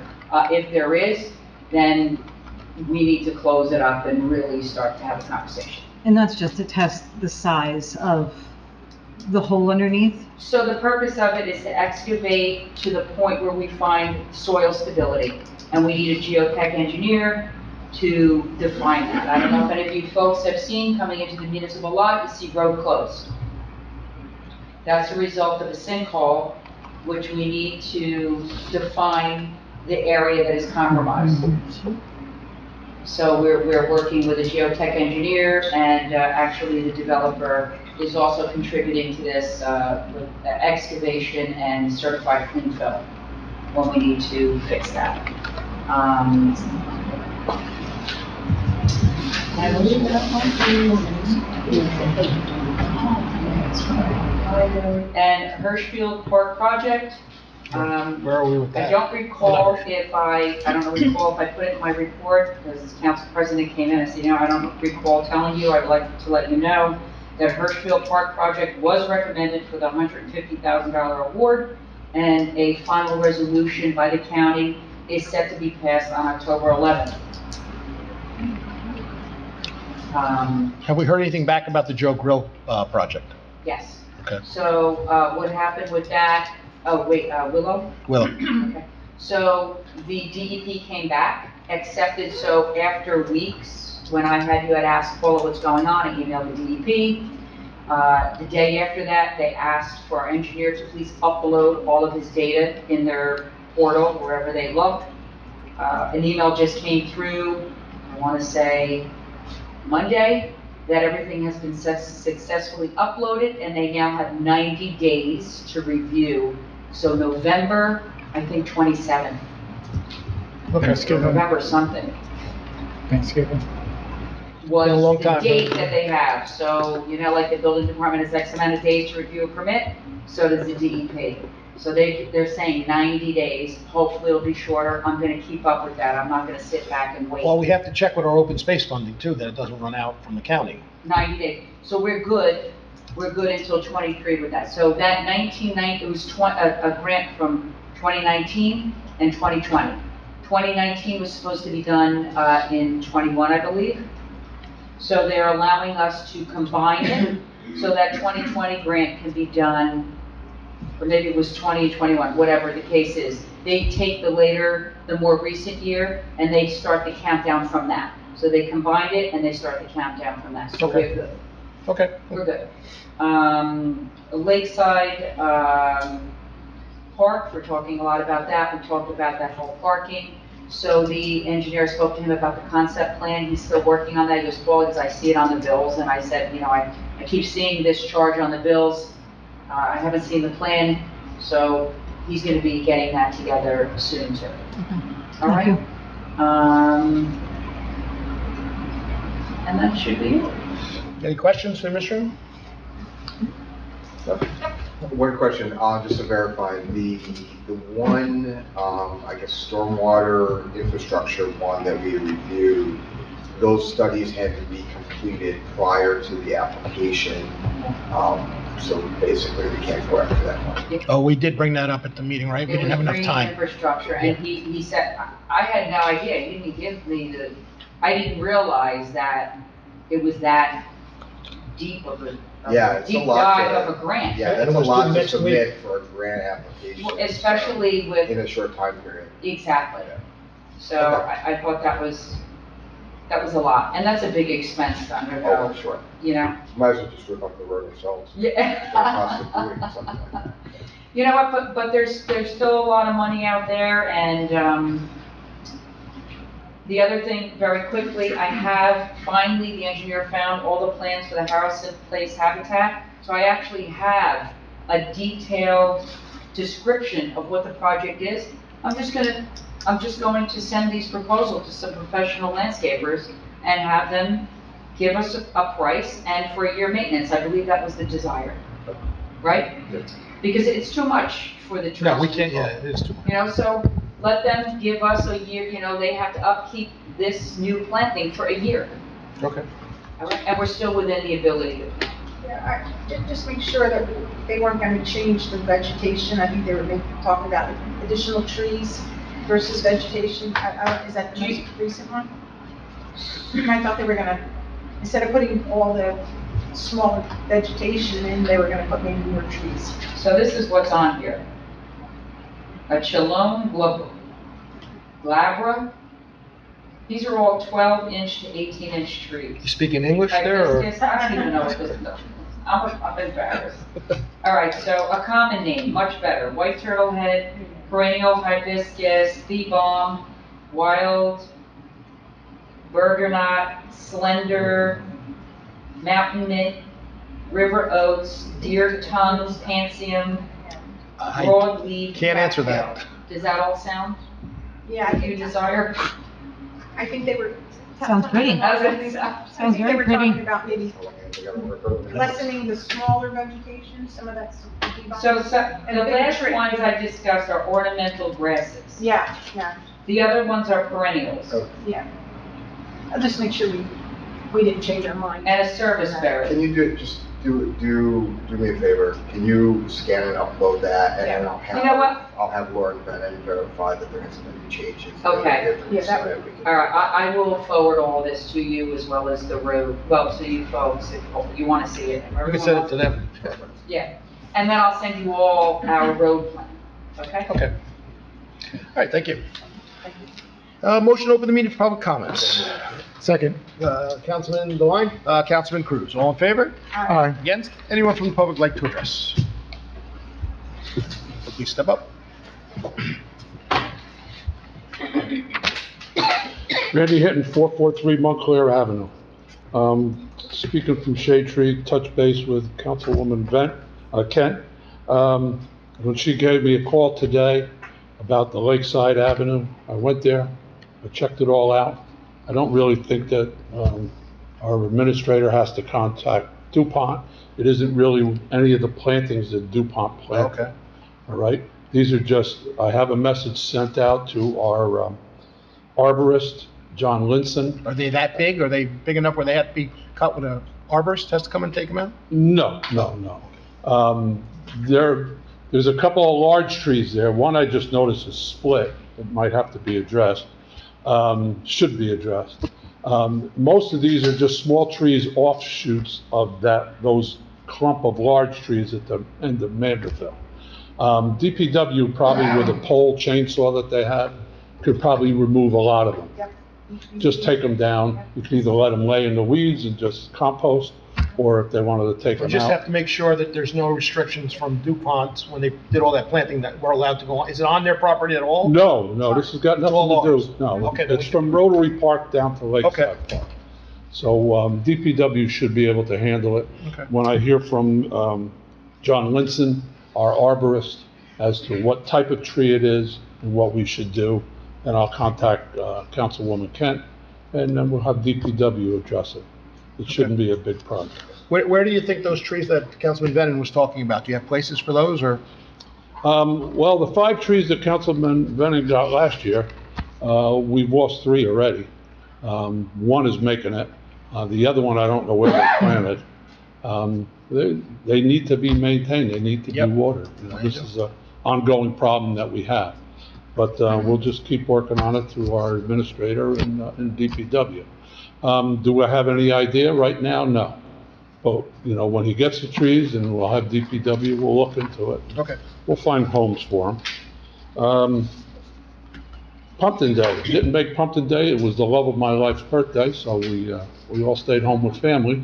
But we made it to the fireworks. I just want to thank the council for what you guys do. Fireworks are great every single year, They were very nice. and it's something that we look forward to. I'm just sorry that I couldn't make Pumpkin Day to see Councilwoman Polidori get dunked a few times, but I'm sure she had a good time there. October 1st, I don't know if you mentioned it, about the townwide garage sale, yard No, sale. I did not. Did not mention it. You know, that's coming up. It's on the 1st, the Saturday. The rain date is the 2nd. on October Sunday. 1st is our annual garage sale day. Okay, good you brought that up. It's on the sign by the library. Is it? Good. Yeah, I saw And it's it. on the calendar, right, Liz? It's on the calendar? Good. It's advertised. On that road repair list, is Hirschfield Street on that road repair list? It's a small street between Ackerman Place and Midland. I don't know off the top. It's full of Every holes. road, so this is not a matter of is it on or off. Roads are analyzed throughout the town, and it's just building up, that list to ensure that we've incorporated all the roads so that they're all triaged equally. Okay.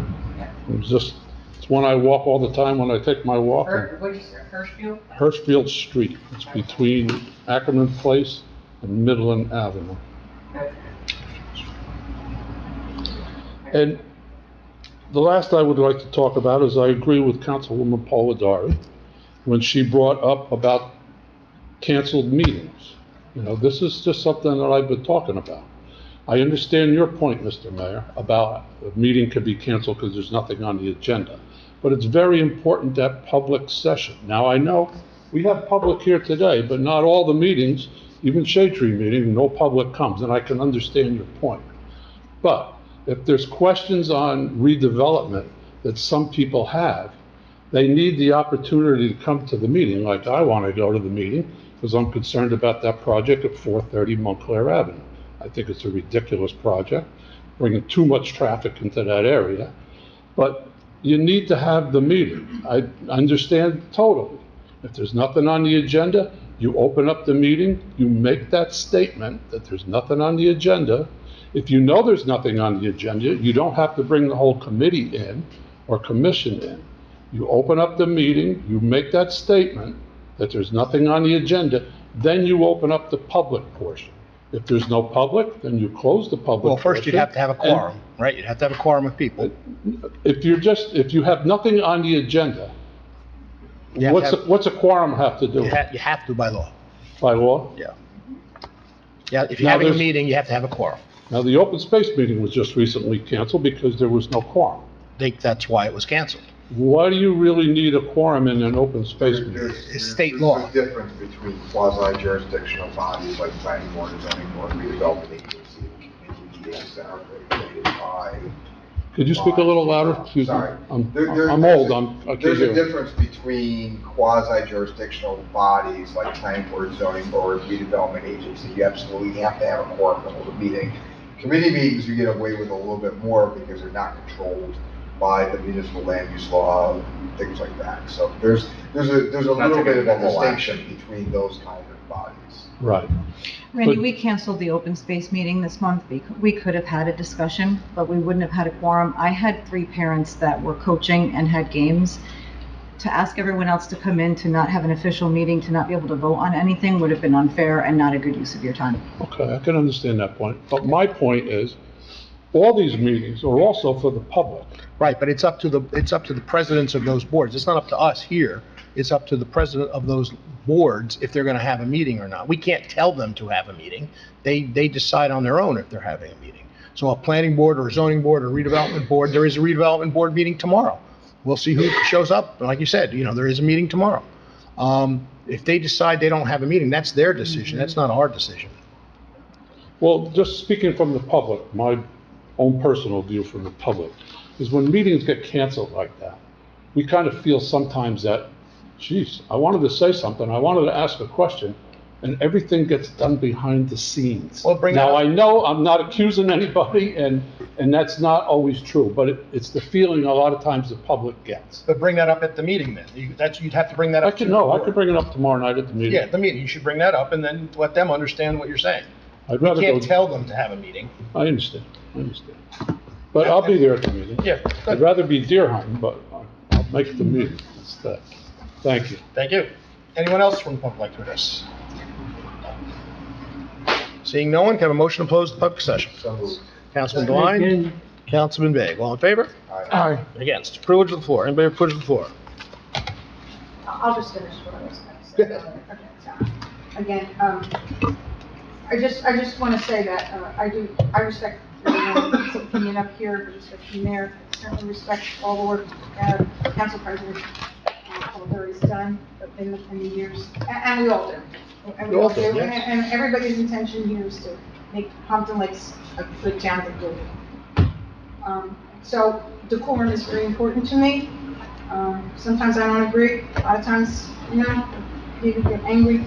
I think the term hissy fit was just inappropriate, okay? That's your opinion. Yeah, and that's fine.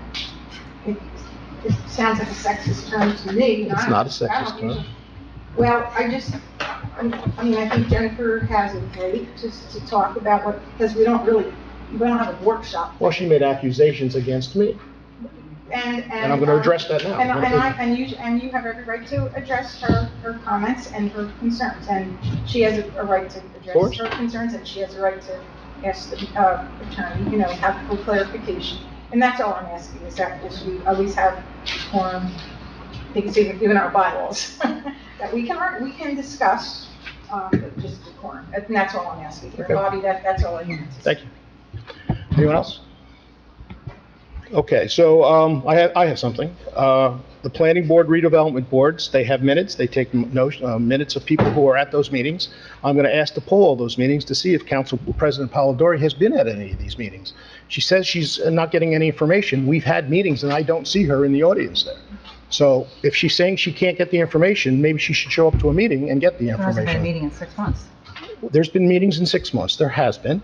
So that's a lie. Okay? And you weren't at those meetings. So you can decide what you want to do and what meetings you want. They're having a meeting tomorrow. I hope to see you there. Anybody else? Okay, motion to adjourn. All in favor? Aye. Okay, good night, everybody. Thank you. Good night.